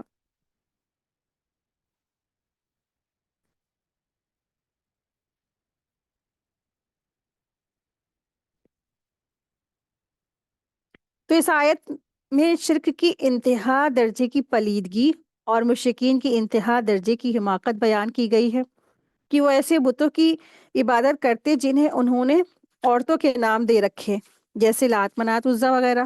تو یہ دراصل ابلیس کی عبادت کرتے کیونکہ شیطان ہی نے انہیں اس کا حکم دیا اور مزین اور خوبصورت کر کے پیش کیا، لہٰذا در حقیقت یہ ابلیس ہی کی عبادت کرتے.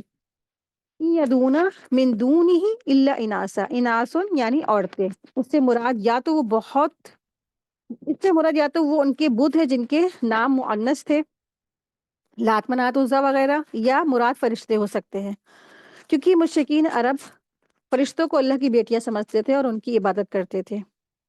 وَإِن يَدْعُونَ إِلَّا شَيْطَانًا مَرِيدًا، بتوں، فرشتوں اور دیگر ہستیوں کی عبادت دراصل شیطان کی عبادت ہے، کیونکہ شیطان ہی انسان کو اللہ کا در چھڑا کر دوسرے کے آستانوں پر جا پھینکتا ہے، جا چھوڑتا ہے.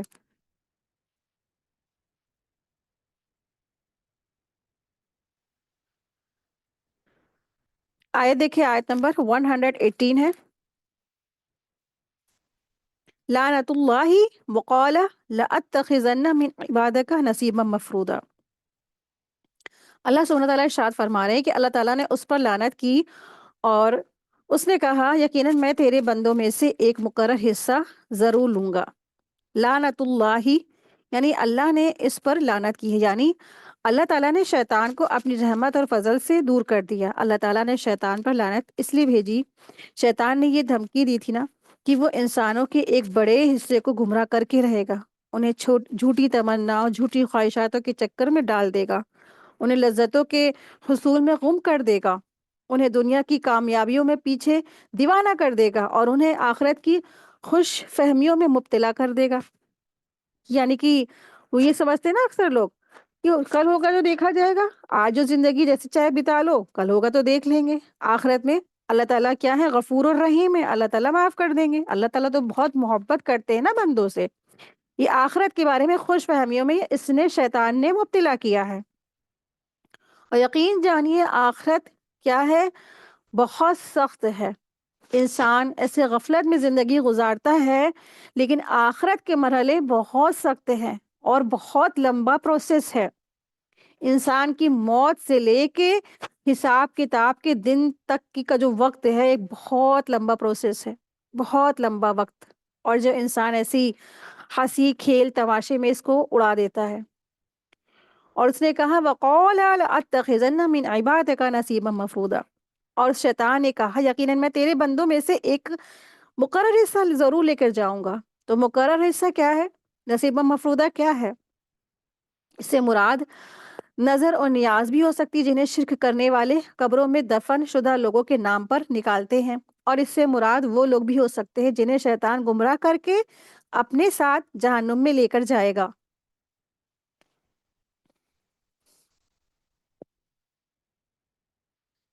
تو اس آیت کا تعلق بھی شیطان سے ہے. تو آیت نمبر 117 سے لے کے آیت نمبر 121 میں 1 تک کی شیطان کے ناپاک عزائم کے بارے میں اللہ تبارک تعالیٰ نے ارشاد فرمایا ہے. تو ان آیات میں فرمایا شرک دراصل شیطان کا سکھایا ہوا جرم اور عظیم ہے، جرم عظیم ہے۔ اس نے اللہ کے سامنے اپنے ان عزائم کا پختہ اظہار کیا تھا اور تمام انسانوں کو گمراہ کروں کہ میں تمام انسانوں کو گمراہ کروں گا، اللہ سے وعدہ بھی کیا اور انہیں اللہ کی بخشش کی جھوٹی امیدیں دلا کر گناہوں کی طرف گناہوں کی طرف مائل کر دیا، انہیں بتوں کے نام پر جانوریں قربان کرنے کی ترغیب دی، اور پھر اللہ تبارک تعالیٰ کی جو تخلیق کو بدلنے کی انہوں نے کیا ہے یہ سب کوششیں تک کر ڈالی اور کری ہے۔ تو اس طرح سے زبردست جو ہے شیطان نے یہ سب کچھ کیا، یہ سب شیطان کے چالے چھلاوے وسوسے ہیں۔ اور یہ آیت بھی، اس میں بھی شیطان، اس آیت کا بھی تعلق شیطان مریض سے ہے۔ اللہ تبارک تعالیٰ نے ابلیس پر لعنت بھیجی تھی، تو اس نے کہا کہ میں تیرے بندوں کو عبادت سے حصہ ضرور لے کر نکالوں گا، میں تیرے بندوں میں سے میں تیرے بندوں کی عبادت سے اپنا حصہ ضرور نکالوں گا۔ مقرر شدہ حصہ سے مراد دراصل کیا ہے؟ نظر اور نیاز بھی ہو سکتی ہے، جو مشرکین اپنے بتوں اور قبروں پر، یعنی کہ جو دفن ہوئے لوگوں کے نام نکال لیتے تھے، اور جہنمیوں کا وہ کوٹا بھی ہو سکتا ہے جنہیں شیطان گمراہ کر کے اپنے ساتھ جہنم میں لے کر جائے گا۔ تو یعنی آپ نے وہ حدیث سنی ہوگی نا کہ جب اللہ تبارک تعالیٰ فرمائیں گے کہ اے آدم اپنے جہنم کے لیے اپنے بیٹوں کو نکال دو، اپنی اولادوں کو نکال دو، تو وہ اللہ رب العزت سے کہیں گے اللہ کتنے؟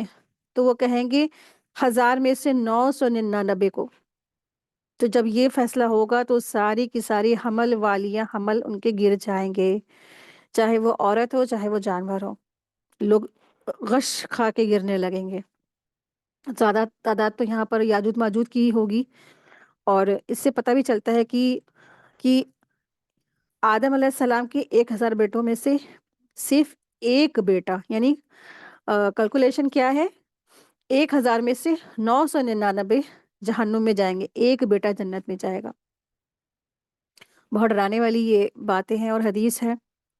اور اسی طرح اس نے یہ جو حصہ جو تھا یہی نصیبہ مفروضہ ہے، یہی اس نے اپنا حصہ لے لیا ہے۔ تو نصیبہ مفروضہ یعنی اس نے کہا تھا نا کہ میں تیرے بندوں میں سے ایک گروہ کو اپنی راہ پر ڈال لوں گا، وہ اپنے مال میں میرا حصہ مقرر رکھیں گے، جیسے بتوں اور قبروں کے نام کی نظر و نیاز نکالی جاتی ہے۔ جتنے گمراہ دوزخی ہیں سب نصیب شیطان یعنی شیطان کے حصے میں شامل ہیں۔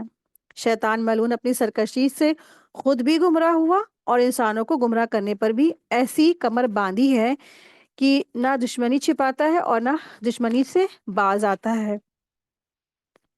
تو جتنے بھی وہ انسانوں کو لے کے جائے گا وہ سارے کے سارے کیا ہے؟ نصیبہ مفروضہ ہے۔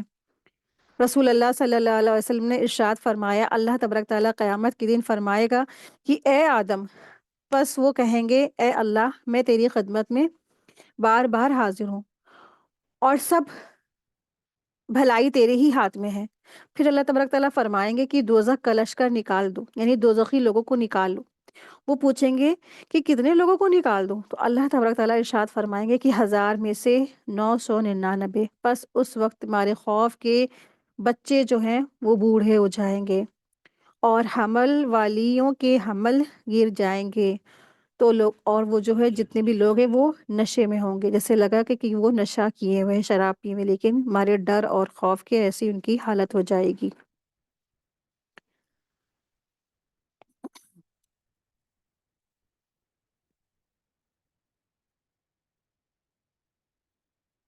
آیت دیکھیں، آیت نمبر ہے 119 ہے۔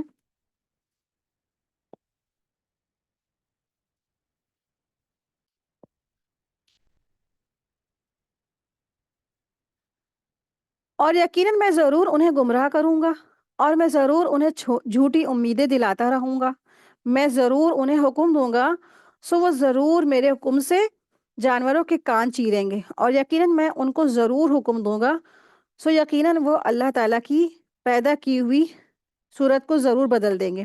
اور جو کوئی اللہ تعالیٰ کے علاوہ شیطان کو دوست بناتا ہے تو وہ بلا شبہ اس نے خسارہ اٹھایا، واضح خسارہ۔ اللہ تبارک تعالیٰ یہاں پر ارشاد فرما رہے ہیں کہ اس طرح سے جو شیطان تھا اس نے اللہ سے وعدہ کیا، اور اب یہاں پر شیطان نے یہ بھی وعدہ کیا. پہلے تو اس نے کہا کہ من عبادی کا نصیبا مفروضہ، تو اس نے وقالا، جہاں سے لفظ شروع ہوا نا آیت نمبر 118 سے، وقال لأتخذن من عبادك نصیبا مفروضہ. پہلے تو اس نے یہ کہا کہ اللہ میں تیرے بندوں میں سے ایک مقرر حصہ لے کر رہوں گا. پھر اس کے بعد اس نے یہ بھی کہا کہ میں تو ضرور ان کو گمراہ کروں گا، اور میں ان کو ضرور جھوٹی ان کو خواہشیں دلاؤں گا، اور یہاں تک کہ وہ کان کاٹیں گے، جانوروں کے کان کاٹیں گے، اور وہ اللہ تعالیٰ کی تخلیق میں تغیر کریں گے، یعنی تبدیلیاں کریں گے، یہ سارے کے سارے وہ برے برے کام کریں گے. ولا ادلنہم، اور یقیناً میں ضرور انہیں گمراہ کروں گا. ادلال، گمراہ کرنا یعنی انسانوں کو صحیح عقائد سے پھیر دینا. ادلال کہتے ہیں ہدایت کے راستے سے گمراہی کے راستے پر لے جانا. شیطان کا قول ہے کہ میں انہیں ضرور بہکاؤں گا. بہکانے سے مراد گمراہ کرنا ہے. شیطان باطل عقیدوں اور جھوٹی آرزوؤں کے ذریعے انسان کو گمراہ کرتا ہے. رسول اللہ صلی اللہ علیہ وسلم نے ارشاد فرمایا، میں تم میں سے کسی کے پاس شیطان آتا ہے اور تمہاری دل میں پہلے تو یہ سوال پیدا کرتا ہے کہ فلاں چیز کس نے پیدا کی، فلاں چیز کس نے پیدا کی، اور آخر میں بات یہاں تک پہنچاتا ہے کہ خود تمہارے رب کو کس نے پیدا کیا. جب کسی شخص کو ایسا وسوسہ ڈالے تو اسے چاہیے کہ وہ اللہ سے پناہ مانگے اور شیطانی خیال کو چھوڑ دے. یہ صحیح بخاری کی حدیث نمبر 3276 ہے. تو جہاں دین ہوتا ہے تو پھر اس طرح سے وہاں پہ وہ وسوسے ڈالتا ہے. تو رسول اللہ صلی اللہ علیہ وسلم نے پہلے ہی بتا دیا کہ اتنا وسوسہ آئے گا، یعنی کہ یہ سوچیں آتی، سوچ انسان کا دماغ وہاں جاتا ہے. آخری میں یہی آتا ہے، پہلے کہتا ہے یہ کس نے پیدا کیا، یہ کس نے پیدا کیا، یہ کس نے پیدا کیا، پھر کہتا ہے اچھا چلو بتاؤ اللہ کو کس نے پیدا کیا. جب اس طرح کے خیال آئے تو فوراً اعوذ باللہ من الشیطان الرجیم پڑھیں، فوراً اللہ سے پناہ مانگے، اللہ تعالیٰ سے دعا کرے اللہ ہمیں ان تمام وسوسوں سے ہماری حفاظت فرمائیے. قرآن حکیم میں ابلیس کا قول بیان کیا گیا ہے، قول فبیما اغویتنی لاقعدن لهم صراطک المستقیم. ابلیس نے کہا پھر اس وجہ سے کہ آپ نے مجھے گمراہ کیا ہے، یقیناً میں ان کے لیے آپ کے سیدھے راستے میں ضرور بیٹھوں گا. انسان رب سے دعا کرتا ہے اہدنا الصراط المستقیم، ہمیں سیدھے راستے پر چلا، لیکن سیدھے راستے سے روکنے کے لیے شکاری بیٹھا ہے. ٹھیک ہے، تو راستے میں شکاری بیٹھا ہے، اس نے اپنے پھندے لگا رکھے ہیں، اپنے جال پھیلا رکھے ہیں، اپنے مورچے لگا رکھے ہیں. وہ خواہشاتوں کے جال میں الجھاتا ہے، جھوٹی امیدوں سے فریبوں سے فریب دیتا ہے، اور باطل عقیدوں کو خوبصورت بنا کر پیش کرتا ہے، جس کی وجہ سے انسان سیدھے راستے کو گم کر بیٹھتا ہے. ٹھیک ہے، تو اس طریقے سے شیطان لوگوں کو گمراہ کرتا ہے. اگر انسان نیک ہوتا ہے، ہدایت کے راستے پر ہوتا ہے، تو اس کے دلوں میں لوگوں کے لیے حسد پیدا ہو جاتی ہے، وہ ایک دوسرے سے حسد کرتے ہیں. حسد آپ کو پتہ ہے کہ انسان کی نیکیاں ایسے کھاتی جیسے سوکھی لکڑی کو آگ کھا جاتی ہے، اس طرح ساری نیکیاں اس کی ضائع ہو جاتی ہیں. کبھی حسد پیدا کرتا ہے، کبھی غیبتیں کروا دیتا ہے، کبھی وسوسے ڈلوا دیتا ہے، کبھی بری باتیں زبان سے جاری کروا دیتا ہے. اس طرح سے ایک ایمان والے کی ساری نیکیاں ختم ہو جاتی ہیں. اللہ سے فوراً توبہ کیا کریں، اللہ سے معافی مانگا کریں، اور اس تمام قسم کے وسوسوں سے اور الجھنوں سے اور سوچوں سے بچا کرے. دماغ خالی مت رکھا کرے، خالی دماغ جب ہوتا ہے نا اسی طرح کے وسوسے آتے ہیں. فری مت رہا کریں، اللہ کا ذکر کیا کریں، تلاوت کیا کریں، یا اللہ کی جو ہے نا تعریف کیا کریں، قرآن پڑھا کریں. آپ کو پتہ ہے کہ اتنے بڑے بڑے جو اولیاء تھے، اللہ کے ولی تھے، تو وہ اتنا قرآن پڑھتے تھے کہ ان کے پاس فری ٹائم ہی نہیں رہتا تھا. آج ہم سے اور آپ سے کہا جائے چلو ایک دن میں ایک پارہ پڑھ لو تو بڑی پریشانی ہو جائے گی سوائے رمضان کے نا. لیکن جو اللہ کے اتنے بڑے، جیسے کہ جو عمر رضی اللہ عنہ تھے، ابو بکر تھے، ان کا فری ٹائم ہوتا ہی نہیں تھا، وہ اللہ کے ذکر کرتے تھے، قرآن پڑھتے تھے. اس قدر قرآن پڑھتے تھے کہ ایک ایک دن میں پتہ نہیں کتنے قرآن ان کے ہو جاتے تھے. تو خالی نہیں رہتے تھے نا، ہماری اور آپ کی طرف فری نہیں رہتے تھے. وہ فری جب انسان ہوتا ہے تو ایسی چیزیں آتی ہیں. اور پھر آپ دیکھیں دو چیزیں اللہ سے قریب کرتی ہیں انسان کو، پہلی ہے نماز اور دوسرا ہے قرآن۔ تو جب خالی وقت ہو، فری وقت ہو، نماز پڑھیں، قرآن پڑھیں، تو قرآن کی چاہے تلاوت کریں، چاہے قرآن کی تلاوت سنیں، چاہے اس کی ڈیٹیل سنیں، چاہے اس کو لفظی ترجمہ یاد کریں۔ تو جب خالی نہیں ہوں گے تو اس طرح کے انسان فساد سے محفوظ رہے گا۔ پھر اللہ سبحانہ وتعالیٰ ارشاد فرماتے ہیں، اس نے کہا وَلَا أُمَنِّيَنَّهُمْ، اور یقیناً میں ضرور انہیں جھوٹی امیدیں دلاتا رہوں گا۔ امانی یعنی جھوٹی اور باطل امیدوں کو دل میں مزین کرنا انسان کی اہم خواہشات میں سے ہے، جیسے لمبی عمر پانا چاہتا ہے یا لازوال بادشاہت حاصل کرنا ہے۔ اسی سے اس نے سیدنا آدم علیہ السلام اور حوا علیہ السلام کو پھسلا دیا۔ اس نے کہا تھا نا، وسوسہ ڈالا تھا کہ چلو تم یہ پھل کا جو درخت کا پھل ہے تم کھا لو اور ہمیشہ ہمیشہ جنت میں رہو گے، ہو سکتا ہے ورنہ تم اگر نہیں کھاؤ گے تو تم کہیں نکال نہ دیے جاؤ۔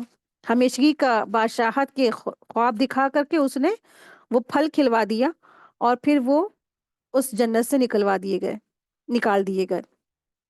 فوسوس الیہ الشیطان قال یا آدم هل ادلک علی شجرۃ الخلد وملک لا یبلی، پس شیطان نے اس کے دل میں وسوسہ ڈالا، اس نے کہا اے آدم، کیا میں تمہیں دائمی زندگی کا درخت نہ بتا دوں اور ایسی بادشاہت پر جو پرانی نہ ہو۔ سورہ طہ کی آیت نمبر 120 ہے۔ اسی طریقے سے وسوسے لوگوں میں ڈالتا ہے۔ جب اس نے آدم علیہ السلام کے دل میں ڈالا تو ہر ایک شخص کے دلوں میں نا یہ اس طرح سے وسوسے ڈالتا ہے۔ تو امانی سے مراد شیطان کی دلائی ہوئی جھوٹی امیدیں ہیں۔ شیطان انسان کے دل میں جھوٹی امیدیں پیدا کرتا ہے، گناہ کرتے رہو، اللہ غفور الرحیم، اس طرح سے جھوٹی امیدیں باندھ دیتا ہے۔ اور پھر بہت سے لوگ یہ سوچتے ہیں نا کہ ابھی تو بہت عمر ہے ہماری، ابھی تو ہماری عمر 30-25 سال ہے اور یا 40 سال ہے، ابھی تو ہم 80-90 سال تو کم سے کم جیئیں گے نا، تو چلو 50 سال ابھی میری عمر ہے، بہت بڑی عمر ہے، دیکھا جائے گا آخری میں ہم توبہ توبہ کر لیں گے، ابھی جو مرضی ہے زندگی گزار لو۔ تو یہ اس نے امانی جھوٹی امیدوں میں لوگوں کو ملوث کر دیا۔ اللہ تعالیٰ نے سارے انسانوں کو جہنم کے لیے تو پیدا نہیں کیا تھا نا۔ محمد صلی اللہ علیہ وسلم کی امتیوں کی شفاعت ہو جائے گی، اس قسم کے خیالات اور گمان باطل امیدوں میں شامل ہیں، ٹھیک ہے۔ تو اس طریقے سے انسان کے دل میں وسوسے ڈالتا ہے نا، انسان سوچتا ہے، اور یہ سوچ کہاں سے آ رہی ہوتی ہے؟ شیطان ڈال رہا ہوتا ہے وسوسے، کہتا ہے نا اتنے سارے انسان ہیں، کیا سب کو اللہ تبارک تعالیٰ نے جہنم کے لیے تو نہیں پیدا کیا؟ تم تو اچھا کر رہے ہو، نماز بھی پڑھتے ہو، روزہ بھی رکھتے ہو، چلو تھوڑا سا شرک کر لو گے تو کیا ہو جائے گا، چلو تھوڑا سا پکچریں دیکھ لو گے تو کیا ہو جائے گا، چلو تھوڑا سا بے پردہ ٹہل لو گے تو کیا ہو جائے گا، چلو تو اپنا تھوڑا سا دکھاوا کر لو، ریاکاری کر لو، کیا ہو جائے گا، اللہ معاف کر دے گا، غفور الرحیم ہے۔ اور یہ نہیں سوچتا انسان کہیں ایسا نہ انہی لمحات میں موت آ گئی، جیسے وہ مکھی چڑھانے والے نے مکھی چڑھائی، توبہ بھی نہیں کر پایا، معافی بھی نہیں مانگ پایا، اسی پہ ہی وہ اس حالت میں فوت ہو گیا، ہے نا۔ تو یہ سب تو ہماری سانسیں تو اللہ تبارک تعالیٰ کے ہاتھ میں ہے نا، جب چاہے وہ لے لے، جب چاہے وہ ختم کر دے۔ تو کیسے انسان سمجھتا ہے کہ ہماری عمریں 90 سال ہیں، 100 سال جئیں گے؟ اللہ کرے جیے، اللہ تعالیٰ واقعی میں کرے جیے، لیکن اگر اس سے پہلے ہی موت آ گئی تو کیا بنے گا؟ انسان جھوٹی آرزوؤں میں، جھوٹی امیدوں میں، جھوٹی چیزوں میں بس جیے چلا جا رہا ہے۔ اور یہ سمجھتے، اکثر تو لوگ یہی سمجھتے کہ ہم رسول اللہ صلی اللہ علیہ وسلم کے امتی ہیں، رسول اللہ صلی اللہ علیہ وسلم ہماری شفاعت کرا لیں گے، سفارش کرا لیں گے۔ رسول اللہ صلی اللہ علیہ وسلم ہماری سفارش تو تبھی کرا سکیں گے نا، شفاعت تو تبھی کرا سکیں گے نا جب انسان توحید پر ہوگا، جب اس نے اللہ رسول کی اطاعت کی ہوگی، تبھی تو ہوگا نا۔ وہ چھوٹے موٹے گناہ جو ہوں گے چلو پھر اس میں آپ صلی اللہ علیہ وسلم سفارش ضرور کرائیں گے، اور آپ صلی اللہ علیہ وسلم سفارش کرائیں گے، جس کو اللہ تبارک تعالیٰ چاہیں گے اسی کی وہ کرائیں گے شفاعت یا سفارش، ہر ایک کی کرا بھی نہیں سکتے ہیں سفارش۔ تو آپ صلی اللہ علیہ وسلم کی امتی ہونا بہت بڑی خوش نصیبی کی بات ہے، لیکن اس کے لیے ٹرمز اینڈ کنڈیشن ہے، کچھ شرطیں ہیں، کچھ کرنا ہے، انسان کو توحید پر رہنا چاہیے، اللہ کے فرائض کو پورا کرنا ہے، جو فرض چیزیں ہیں، نماز، روزہ، زکوٰۃ، حج، یہ سب بھی کرنا ضروری ہے، تب انسان اللہ تعالیٰ کے جو ہے نا، اللہ کے رسول صلی اللہ علیہ وسلم کی شفاعت اس کو نصیب ہوگی۔ تو شیطان نے ایسے لوگوں کو، بہت سارے لوگوں کو گمراہ کر رکھا ہے کہ تم نہ مسلمان ہو، تم تو مسلمان ہو، تم تو معاف کر دیے جاؤ گے، یہ تو سب غیر مسلم ہندو ہیں، یہ سکھ عیسائی، یہ سب جائیں گے جہنم میں، تم تو بخشش کر دی جائے گی تمہاری۔ یہ جھوٹی آرزوں میں، جھوٹی امیدوں میں ان کو، لوگوں کو ملوث کر دیا۔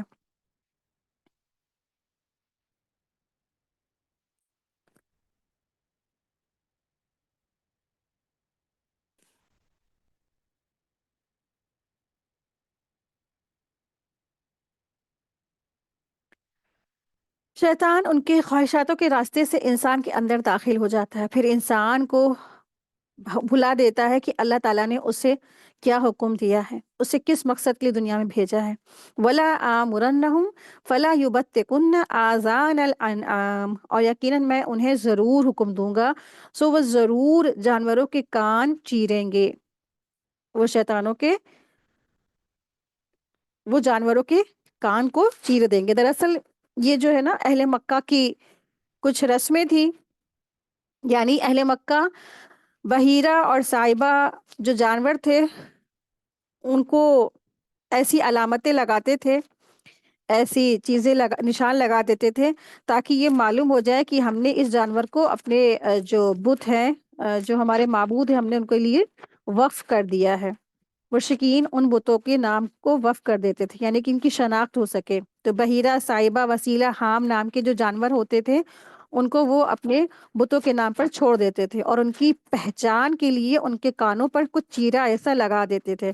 آپ کو پتہ ہے کہ بہت سارے لوگ ایسے ہیں جو پہلے تو اولاد ہونے کی منتیں مانتے ہیں، مرادیں مانتے ہیں، اور جب بچے ہو جاتے ہیں منتیں مرادوں سے، یعنی پیر ولی اولیاء کی جو قبروں پہ جا کر جب بچے ہو جاتے تو ان کے بھی کانوں کو چیرتے ہیں، کان چھیدتے ہیں، یعنی لڑکا ہوگا تو اسی لیے کان چھید دیے جائیں گے، یا بال کبھی نہیں کٹیں گے، یا اسی طریقے سے اپنے بچوں کو بھی اسی طرح سے اپنے بتوں کے نام پر وہ، یعنی اپنے پیر ولی اولیاء کے نام پر وہ بھی اپنی اولادوں کو بھی چھوڑ دیتے ہیں۔ تغیر خلق اللہ، اللہ کی تخلیق کو بدلنا کی کئی صورتیں بیان کی گئی ہیں۔ ایک تو یہ ہے کہ جس کا ابھی یہاں ذکر ہوا، یعنی کان وغیرہ کاٹنا، چیرنا یا سوراخ کرنا۔ ان کے علاوہ اور بھی کئی صورتیں، مثلا اللہ تعالیٰ نے چاند، سورج، پتھر اور آگ وغیرہ ایسی چیزیں مختلف مقصد کے لیے بنائی ہیں نا، لیکن مشرکین ان کے مقصد تخلیق کو بدل کر ان کو معبود انہوں نے بنا لیا ان کو۔ یا تغیر کا مطلب تغیر فطرت ہے، یا حالت و حرمت میں تبدیلی ہے۔ مثلا مردوں کی جو ہے نسبندی کرا کے، اور اسی طرح عورتوں کی نسبندی یا آپریشن، یا ان کو بانجھ کر دینا، یعنی کہ زیادہ بچے نہ پیدا ہوں اور ان کو بچہ پیدا کرنے کی صلاحیت سے محروم کر دینا، یہ سب اللہ تبارک تعالیٰ کی تخلیق میں تبدیلی ہے۔ یا اس طرح سے لوگ میک اپ کرتے ہیں، اس طریقے سے پلاسٹک سرجری کرواتے ہیں کہ اپنے چہرے کی جو ناک ہے یا لپس ہے، یا اس طرح سے اللہ تبارک تعالیٰ کی بنائی ہوئی جو تخلیق ہے اس میں اس طرح سے برائی نکال کے پھر اس کو پلاسٹک سرجری کرواتے، یہ سب کچھ اللہ کی تخلیق میں تبدیلی میں آ جائے گا۔ تو اس طرح سے بہت سارے لوگ آج بھی بہت طرح سے کام کر رہے ہوتے ہیں کہ اللہ نے جو تخلیق میں پیدا کیا نا اس کو وہ چینج کر رہے ہوتے ہیں۔ آپ دیکھیں کہ جو چیز ہمیں قرآن و سنت سے ملتی ہے، جیسے آپ صلی اللہ علیہ وسلم نا فرماتے، جیسے ہمیں ناخن کاٹنا ہے، آپ صلی اللہ علیہ وسلم کی سنت ہے، اتباع ہے نا، ناخن کٹ کرنا، اگر ہم ناخن کٹ کر لیں گے تو یہ کوئی تخلیق نہیں، اللہ کی تخلیق میں تغیر نہیں ہوگا، تبدیلی نہیں ہوگی۔ کیوں؟ کیونکہ ہمیں رسول اللہ صلی اللہ علیہ وسلم نے سکھایا ہے۔ پھر اسی طرح سے داڑھی اگر کسی کی بہت زیادہ لمبی ہو گئی ہے نا تو اس کو بھی کچھ لمٹ کے بعد اس کو کٹ کرنا ہے، تو یہ بھی اللہ کی تخلیق میں تبدیلی نہیں ہوگی۔ جو چیز قرآن اور سنت سے ہٹ کر ہے اگر انسان اس کو کرے گا تو پھر یہ اللہ کی تخلیق میں تبدیلی ہو جائے گی۔ بہت ساری چیزیں ہیں، اور اب دیکھیے کہ اس میں نا یہ سب کچھ آتا ہے کہ جیسے مثال کے طور پر بہت سارے لوگ پیٹ پالتے ہیں اپنے گھروں میں، ہے نا، کچھ کیٹس وغیرہ پالتے ہیں۔ اب کچھ لوگ کیٹ پالتے ہیں تو ان کی بھی کچھ نسبندی ٹائپ کی ہوتی ہے، تو یہ سب بھی کرنا بھی اللہ کی تخلیق میں تغیر یعنی تبدیلی کرنا ہے۔ تو ان سب سے بہت بچنا چاہیے۔ اللہ نے جس کو جس ساخت پہ پیدا کیا ہے اس کو اسی پہ چھوڑ دے، نہ پالے اتنا زیادہ۔ اگر انسان نہیں کر سکتا ہے تو اس کو وہ چیز کو فالو نہیں کر سکتا ہے تو مت پالے، بلیاں نہ پالے۔ بلیاں پالنا تو کہیں پہ ہی آپ دیکھیں کچھ لوگ بلی پالتے ہیں اور پھر اس کو خرید فروخت کرتے ہیں، پھر بچے بیچتے ہیں، اس کے بچے بیچتے ہیں، اور پھر اگر بلی زیادہ بچے دیتی ہے تو بلی کی بھی نسبندی کرا دیتے ہیں۔ تو یہ سب خامخواہ بیٹھے بٹھائے کا اپنے اوپر کبیرہ گناہ لے لینا ہے نا۔ تو یہ پیٹس پالتے ہیں اور پھر پیٹس کے اس طرح سے نسبندی کراتے ہیں، تو یہ بھی اللہ تبارک تعالیٰ کی تخلیق میں تبدیلی ہے۔ پھر اس طریقے سے بہت ساری چیزیں ہیں۔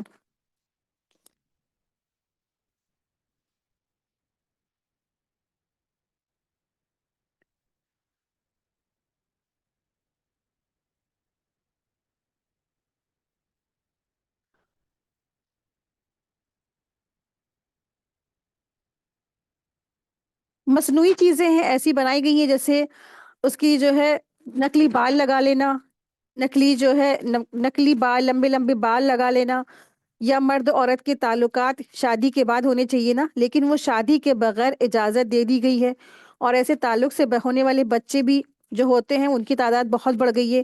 لیونگ ریلیشن شپ، یہ بھی اللہ تبارک تعالیٰ کی تخلیق میں تغیر ہے۔ اور امریکہ کے ایک شہر ویانا کی رپورٹ سے پتہ چلتا ہے کہ وہاں 35% بچوں کے والدین کے نام تک معلوم نہیں ہے۔ بچے پیدا ہوئے، جیسے جانوروں نے بچے پیدا کر کے چھوڑے نا، ویسے آج انسان بچوں کو پیدا کر کے چھوڑ رہے۔ اس طرح سے جب اللہ کی تخلیق میں تبدیلی ہوگی تو انجام تو برا ہوگا نا، رزلٹ تو سامنے آ جائیں گے نا۔ اللہ سبحانہ وتعالیٰ ارشاد فرما رہے ولا آمرنہم فلا یبتکن آذان الانام، اور یقیناً میں ضرور انہیں حکم دوں گا سو وہ ضرور جانوروں کے کان چیریں گے۔ شیطان کا وعدہ ہے کہ وہ انسان کو جانوروں کے کان چیرنے اور اللہ تعالیٰ کی تخلیق میں تبدیلی کا حکم دے گا، جیسا کہ اہل عرب کیا کرتے تھے۔ جب کوئی اونٹنی 10 بچے جن لیتی یا جس اونٹ کے نطفے سے 10 بچے پیدا ہو چکے ہوتے، اسے اپنے دیوتاؤں کے نام پر چھوڑ دیتے تھے اور اس سے کام لینا حرام سمجھتے تھے، اور علامت کے طور پر اس کے کان چیر دیتے تھے۔ آپ دیکھیں کہ اللہ تبارک تعالیٰ نے اس جانور کو پیدا کیا اس کا دودھ اور گوشت استعمال کرنے کے لیے، اب اس کو اپنے بتوں کے نام پر چھوڑ دیا، اللہ کی حلال کردہ چیز کو حرام کر لیا اپنے کس لیے؟ اپنے بتوں کے نام پر۔ کئی گناہ ایک ساتھ ہے۔ اس طرح سے یہ جو لوگ تھے جھوٹے جھوٹے جو ہے چیزوں میں ملوث ہوئے، جھوٹی عارضوں میں ملوث ہوئے، اور یہاں تک کہ اللہ کے احکامات کو پس پشت ڈالا۔ اور یہ سب کروانے والا کون ہے؟ ابلیس۔ عربی میں امر کا لفظ حکم دینے، مشورہ دینے اور سمجھانے کے معنوں میں آتا ہے۔ شیطان یہ مشورہ اپنے ساتھیوں کی وساطت سے دیتا ہے۔ شیطان انسان کے دل میں وسوسے ڈالتا ہے اور انسان سمجھتا ہے کہ کیا کمال کی بات سوچی ہے، کیا کمال کا راستہ نظر آیا ہے، اور یوں شیطان کا کام ہو جاتا ہے۔ شیطان کے ایجنٹ اگر زوراور ہوں تو ان کے ہاتھ وہ قانون بھی بنواتا ہے اور اس کو نافذ بھی کرواتا ہے۔ جیسے آج بہت سارے ایسے کنٹریز ہیں جہاں پر انہوں نے لیونگ ریلیشن شپ کو کیا کہہ دیا ہے کہ ٹھیک ہے آپ لوگ رہ سکتے، کوئی برائی نہیں ہے، یا پھر مرد مرد کے ساتھ تعلق کر سکتا ہے، وہاں کا قانون بنا دیا گیا ہے، اور عورت عورت کے ساتھ تعلق کر سکتی ہے، اور وہاں کے مطلب یہاں پہ تو گناہ سمجھا جاتا ہے نا ہندوستان کے قانون کے حساب سے، لیکن وہاں پہ کوئی گناہ نہیں ہے، آپ کر سکتے ہیں، آپ رہ سکتے ہیں۔ تو آج بہت زیادہ برائی پھیل چکی ہے، اور یہ سب کیا ہے؟ اللہ تبارک تعالیٰ نے ہر چیز کا جوڑا بنایا ہے۔ اب اگر کوئی اپنے جوڑے کو چھوڑ کر کے جیسے فیمیل فیمیل کے ساتھ رہ رہی ہے، مرد مرد کے ساتھ رہ رہا ہے، تو وہ یہ ہے نا عمل قوم لوط والا ہی تو سارا چیزیں نافذ ہو جائیں گی نا، تو پھر کہاں اللہ تبارک تعالیٰ ایسے لوگوں کو نجات دیں گے؟ تو مشرکین مختلف ادوار میں اپنے خاص خاص جانوروں کے کان چیر کر انہیں اپنے جھوٹے معبودوں کے نام پر چھوڑ دیتے تھے۔ کان چیرنے کا مقصد یہ ہوتا تھا کہ کوئی ان جانوروں سے فائدہ نہ اٹھائے۔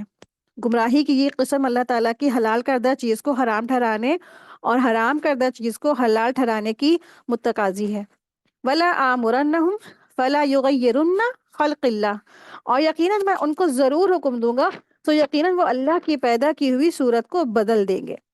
حافظ سیوطی نے اللہ قلیل میں لکھا ہے کہ یہ آیت خستی کرانے، گدوانے، اضافی بال جوڑنے، دانتوں کے درمیان فاصلہ پیدا کرنے اور چہرے کے بال اکھڑوانے کی حرمت پر دلیل ہے۔ اس سے مراد وہ عورتیں جو بانجھ بنتی، یعنی کہ جو 3 بچے 2 بچے ہونے کے بعد کیا کرتی ہیں؟ اپنی نس بندی کرا دیتی ہیں، کاپرٹی پتہ نہیں کیا کیا لوگ آپریشن کرا دیتے ہیں نا، یا بچے نہ ہو اس طرح سے، یا مردوں کی نس بندی کرا دینا، یا مردوں کا داڑھی منڈانا، یا سر پر نکلی بال لگوا لینا، وگ لگوا لینا، دانت باریک کروانا، یعنی گھس گھس کر کے دانت کو باریک کرانا، عورتوں کو فطری فرائض سے ہٹا کر انہیں مردوں کی صفات میں لا کھڑا کرنا۔ یعنی عورت کو اللہ نے گھر کے لیے پیدا کیا، لیکن آج معاشرے میں کیا ہو گیا؟ زیادہ تر عورتیں آفسوں میں بیٹھ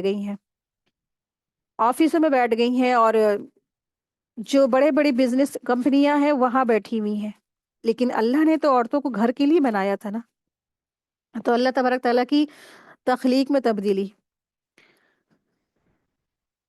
خلق اللہ سے مراد انسان کا چہرہ، صورت اور صفت ہے، اور آزاد کردہ نر اونٹ کی آنکھ پھوڑ دینا، غلاموں کو خصی کرنا، گدوانا اور گال پر زینت کے لیے نشان بنوانا. یعنی کہ گالوں پر لوگ خوبصورتی کے لیے نشان لگواتے ہیں نا. بہت سے لوگ آج کل تل بنواتے ہیں یا اپنے ہونٹوں کو پنک کروا لیتے ہیں ٹیٹوز کے ذریعے سے, یا اپنے بھووں کو ٹیٹو کے ذریعے سے ہمیشہ ہمیشہ بلیک کرا لیتے. یہ سب کچھ اللہ کی تخلیق میں تبدیلی ہے, یا پھر لواطت, یا پھر سحاق. سحاق کیا ہے؟ دو عورتوں کا آپس میں جنسی خواہش پوری کرنا, یہ سحاق ہوتا ہے. یا شمسی قمری کی یعنی سورج و چاند کی عبادت کرنا, اسلام میں تبدیلی لانا, اور اعضائے جوہرہ کو غیر مفید کاموں میں استعمال کرنا جس سے انسان کو کوئی فائدہ نہ ہو. یہ سبھی صورتیں اس آیت کے ضمن میں آتی ہیں. سیدنا عبداللہ بن مسعود رضی اللہ عنہ نے بیان کیا ہے کہ اللہ تعالیٰ نے گدوانے والیوں اور گودنے والیوں اور گدنے گدوانے والیوں پر اور گودنے والیوں پر لعنت بھیجی ہے. چہرے کے بال اکھاڑنے والیوں اور حسن کے لیے آگے کے دانتوں میں کشادگی کرنے والیوں پر لعنت بھیجی ہے کہ یہ اللہ تعالیٰ کی پیدا کی ہوئی صورتوں میں تبدیلی کرتی ہیں. تو یعنی اس سے پتہ چلتا ہے کہ جو لوگ بھوے بنواتی ہیں, اپنی آئی بروز بناتی ہیں, یا وہ جو اپنے دانتوں میں بیچ میں جھیری پیدا کراتی ہیں, ایسی عورتوں پر اللہ کی لعنت ہے. ایک عورت نبی صلی اللہ علیہ وسلم سے اس نے آ کے پوچھا کہ میری بیٹی کو جو جلد کی بیماری ہے جس سے اس کے بال جھڑ گئے, سر کے بال اس کے جھڑ گئے تھے, تو میں اس کی شادی کے لیے میں نے اس کی شادی کر دی, کیا میں اس میں مصنوعی بال جوڑ سکتی؟ یعنی کہ شادی کا دن تھا, تو وہ عورت رسول اللہ صلی اللہ علیہ وسلم کے پاس پوچھنے آئی. تو اس نے کہا کہ میں نے اپنی بچی کی شادی کی ہے, لیکن کیا میں اس کے نقلی بال جوڑ سکتی ہوں؟ تو آپ صلی اللہ علیہ وسلم نے ارشاد فرمایا, اللہ تعالیٰ نے بال جوڑنے والی جڑوانے والی دونوں پر لعنت فرمائی ہے. بخاری کی حدیث نمبر 5941 ہے اس کا نمبر. تو اس سے پتہ چلتا ہے کہ جو عورتیں خواتین شادی, گھر کی شادی, باہر کی شادی, پارٹیز میں اپنے اوپر نقلی بال جوڑتی ہیں, گھنے گھنے گھنگریلے ایکسٹینشن جسے کہتے ہیں نا شاید, تو ایسی چیزوں کو جوڑنا بھی اللہ کی لعنت کا باعث ہے, کبیرہ گناہ ہے. آپ سوچیں کتنی معمولی چیز ہے نا. انسان تو اپنے گھر کی شادی میں بڑا جوش خروش میں ہوتا ہے, ہر چیز تیار کرتا ہے نا. نقلی بال تو لگانا کچھ بھی بری نہیں ہے, اور برائڈل میک اپ جب کرتے ہیں یہ میک اپ آرٹسٹ, تو وہ سب تو کچھ لگا ہی دیتے ہیں. تو بہت الرٹ رہیں, بہت محتاط رہیں, کبھی بھی اس طریقے سے جوڑے, چمٹی, بال وغیرہ مت لگوائیں, کیونکہ لعنت کا باعث ہوگی یہ.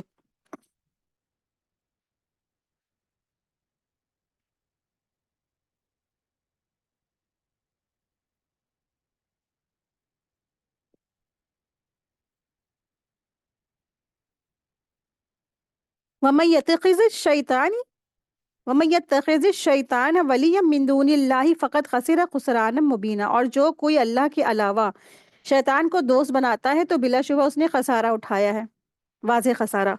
جس نے شیطان کو دوست بنایا وہ واضح خسارے میں ہے. شیطان کو دوست بنانے سے مراد اسے اپنے معاملات میں سونپ دیا, اسے اپنا امام بنا لیا اور اس کی پیروی کرنا شروع کر دیا. اس نے اپنے نفس کے حق میں کمی کی, اس کا غبن کیا, اس نے اللہ تعالیٰ کا حق شیطان کو دے دیا. اس طرح سے اس نے شیطان کو اپنا دوست بنایا ہوا ہے. آیت 120. یعیدہم ویمنیہم وما یعیدہم الشیطان الا غرورا. وہ انہیں وعدے دیتا ہے اور انہیں جھوٹے امیدیں دلاتا ہے, اور شیطان ان کو دھوکے کے سوا کوئی وعدہ نہیں دیتا ہے.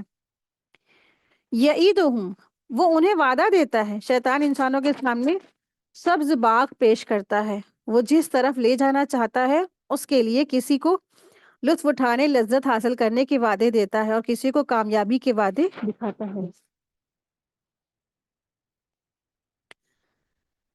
جب لوگ نا فی سبیل اللہ خرچ کرنے لگتے تو انہیں فقیر ہو جانے کا وعدہ کرتا ہے کہ تم غریب ہو جاؤ گے. وہ دلوں میں وسوسے ڈالتا ہے, خرچ کرو گے تو مال ختم ہو جائے گا, یا گم ہو جائے گا, یا تم فقیر بن جاؤ گے, یا تم ذلیل ہو جاؤ گے. جب کوئی جوا کھیلتا ہے تو اسے مالدار ہونے کا وعدہ دیتا ہے. اس طریقے سے لوگوں کے جو ہے نا وعدے دلاتا ہے, وعدے دیتا ہے.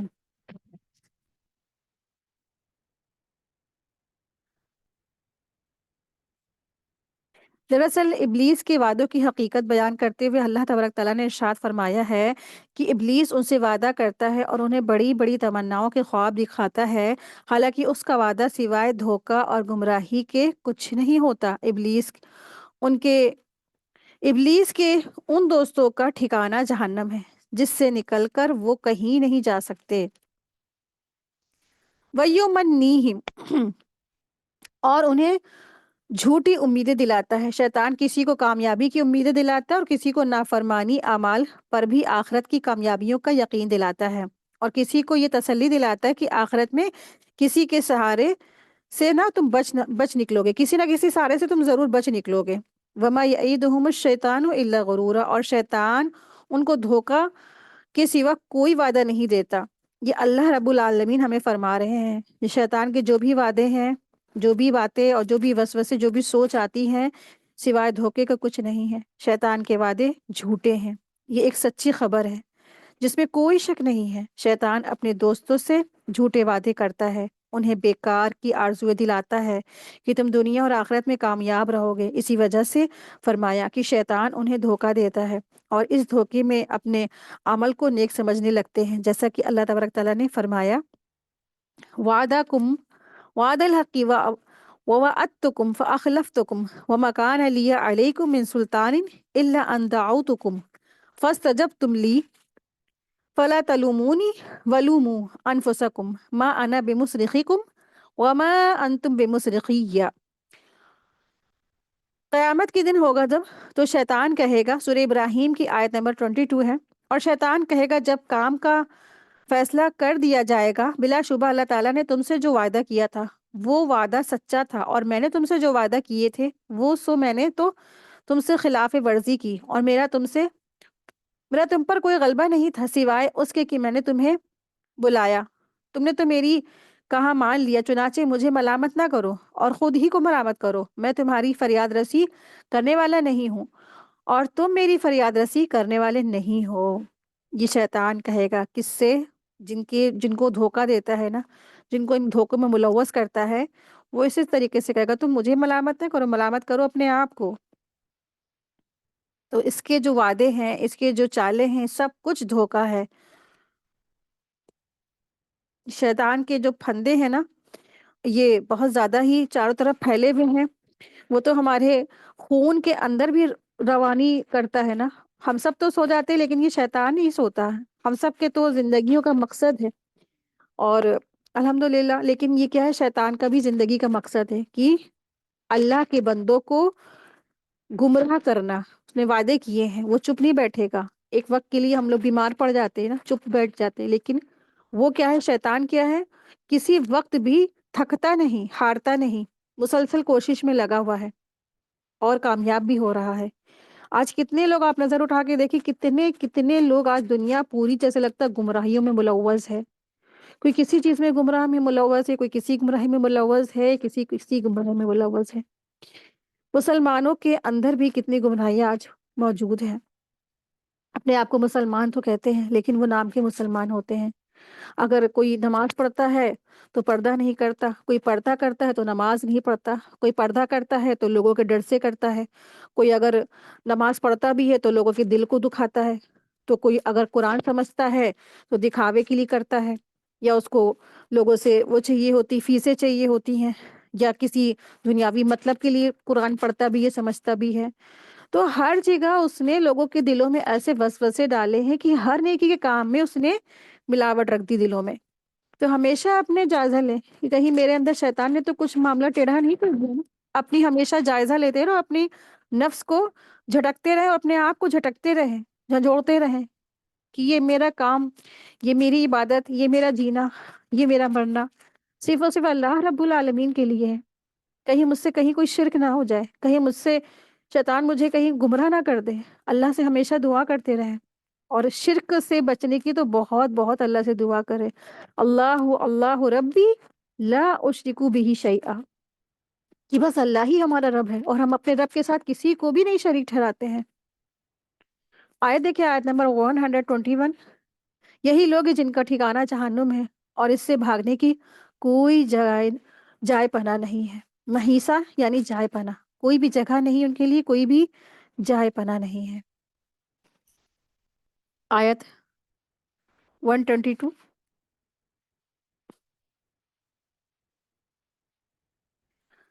اور وہ لوگ جو ایمان لائے ہیں انہوں نے نیک اعمال کیے، ان قریب ہم انہیں ایسے باغوں میں داخل کریں گے جن کے نیچے سے نہریں بہتی ہیں، ہمیشہ ان میں رہنے والے ہیں۔ اللہ کا وعدہ سچا ہے، اور اللہ تعالیٰ سے زیادہ بات میں کون سچا ہے؟ تو شیطان کی عبادت کرنے والے مشرکین کا انجام بیان کرنے کے بعد رحمان کی عبادت کرنے والے اہل توحید کا انجام بیان کیا جا رہا ہے، اور مشرکوں کے ساتھ شیطان کے جھوٹے وعدوں کے مقابلے میں جو توحید کے ساتھ اللہ کی سچے وعدوں کا ذکر کیا جا رہا ہے۔ اس آیت میں اللہ تعالیٰ نے عمل صالح کرنے والے مومنین کے لیے دو نعمتوں کا خاص طور پر ذکر کیا ہے، یعنی وہ ایسے باغات میں رہیں گے جن کے نیچے نہریں جاری ہیں، اور دوسری یہ کہ ان باغات میں وہ ہمیشہ رہیں گے۔ اپنی ان دو نعمتوں کا ذکر کرتے ہوئے اللہ تبارک تعالیٰ ارشاد فرما رہے ہیں کہ والذین آمنوا وعملوا الصالحات، اور وہ لوگ جو ایمان لائے، جنہوں نے قرآن اور سنت کی اتباع کی، جو ایمان لیا ہے اور جنہوں نے اچھے اچھے کام کیے، ان کے لیے آخرت کی کامیابی ہے، باغات ہے، جنات ہے، اور ہمیشہ وہ اس میں رہیں گے۔ اور ومن اصدق من اللہ قیلا، تو اللہ سے بڑھ کر اس وعدے میں کون سچا ہے؟ تو سیدنا جابر عبداللہ بیان کرتے ہیں کہ رسول اللہ صلی اللہ علیہ وسلم اپنے خطبے میں ارشاد فرمایا کرتے تھے، بے شک سب سے زیادہ سچی بات اللہ کی کتاب ہے، اور سب سے بہتر طریقہ محمد صلی اللہ علیہ وسلم کا طریقہ ہے، اور بدترین امور وہ ہے جن کو دین میں نیا ایجاد کر لیا گیا ہو، اور دین میں ہر نئی بات بدعت ہے، اور ہر بدعت گمراہی ہے، اور ہر گمراہی جہنم میں لے جاتی ہے۔ صحیح مسلم کی حدیث میں سے ہے۔ اور اللہ سے زیادہ بات میں کون سچا ہے؟ سبحان اللہ۔ تو جو اللہ سبحانہ تعالیٰ نے ارشاد فرمایا ہے، تو اللہ نے جو وعدہ کیا ہے، تو واقعی میں اللہ سے تو بڑھ کے کوئی سچا نہیں ہے نا۔ اللہ تعالیٰ کا وعدہ ہے اور انشاءاللہ سچا ہوگا، لیکن اس کے لیے ہمیں نا آج ہی یہاں پہ دنیا میں اس کے لیے تیاریاں کرنی ہے، بچ بچ کے چلنا ہے، تقویٰ سے زندگی گزارنی ہے، اور شیطان کی چالوں کو، شیطان کے ارادوں کو، شیطانی وسوسوں کو، شیطانی پھندوں کو، ان تمام چیزوں کو جاننے کی ضرورت ہے، اور جاننے کی ضرورت ہے شرک، کہ شرک کیا کیا ہے، شرک کن کن چیزوں میں ہے۔ کئی شرک، کئی کیٹیگری ہیں، بہت طرح کا شرک ہے، 70 سے زیادہ قسم کی شرک ملوث ہیں۔ ہر شرک سے بچنے کی ضرورت ہے، کہ ہماری جو ہے نا، ہم کسی بات میں یا الفاظ میں یا کسی چیز میں، ہم ایسا تو نہیں اللہ نہ کرے شرک کر رہے ہوں، تو بہت محتاط رہیں، جانیں، شرک کی ڈیٹیل پڑھیں کہ کیا کیا چیزیں شرک میں آتی ہیں، ان تمام چیزوں سے بچ بچ کر اپنی زندگی گزاریں۔ اللہ تبارک تعالیٰ سے دعا ہے کہ اللہ سبحانہ تعالیٰ ہم سب کو توحید پر اور ایمان کے ساتھ خاتمہ نصیب فرمائے ہم سب کو، اور ہم سب کو شرک باللہ سے اللہ ہم سب کو بچائے، ہم سب کی اولادوں کو بچائے، اور اللہ تبارک تعالیٰ ہم سب کو اپنی نعمتوں والی جنت الفردوس میں داخل فرمائے، آمین یا رب العالمین۔ وآخر دعوانا ان الحمد للہ رب العالمین، سبحانک اللہم و بحمدک، اشہد ان لا الہ الا انت، استغفرک و اتوب الیک۔ السلام علیکم ورحمۃ اللہ وبرکاتہ، جزاکم اللہ خیرا کثیرا۔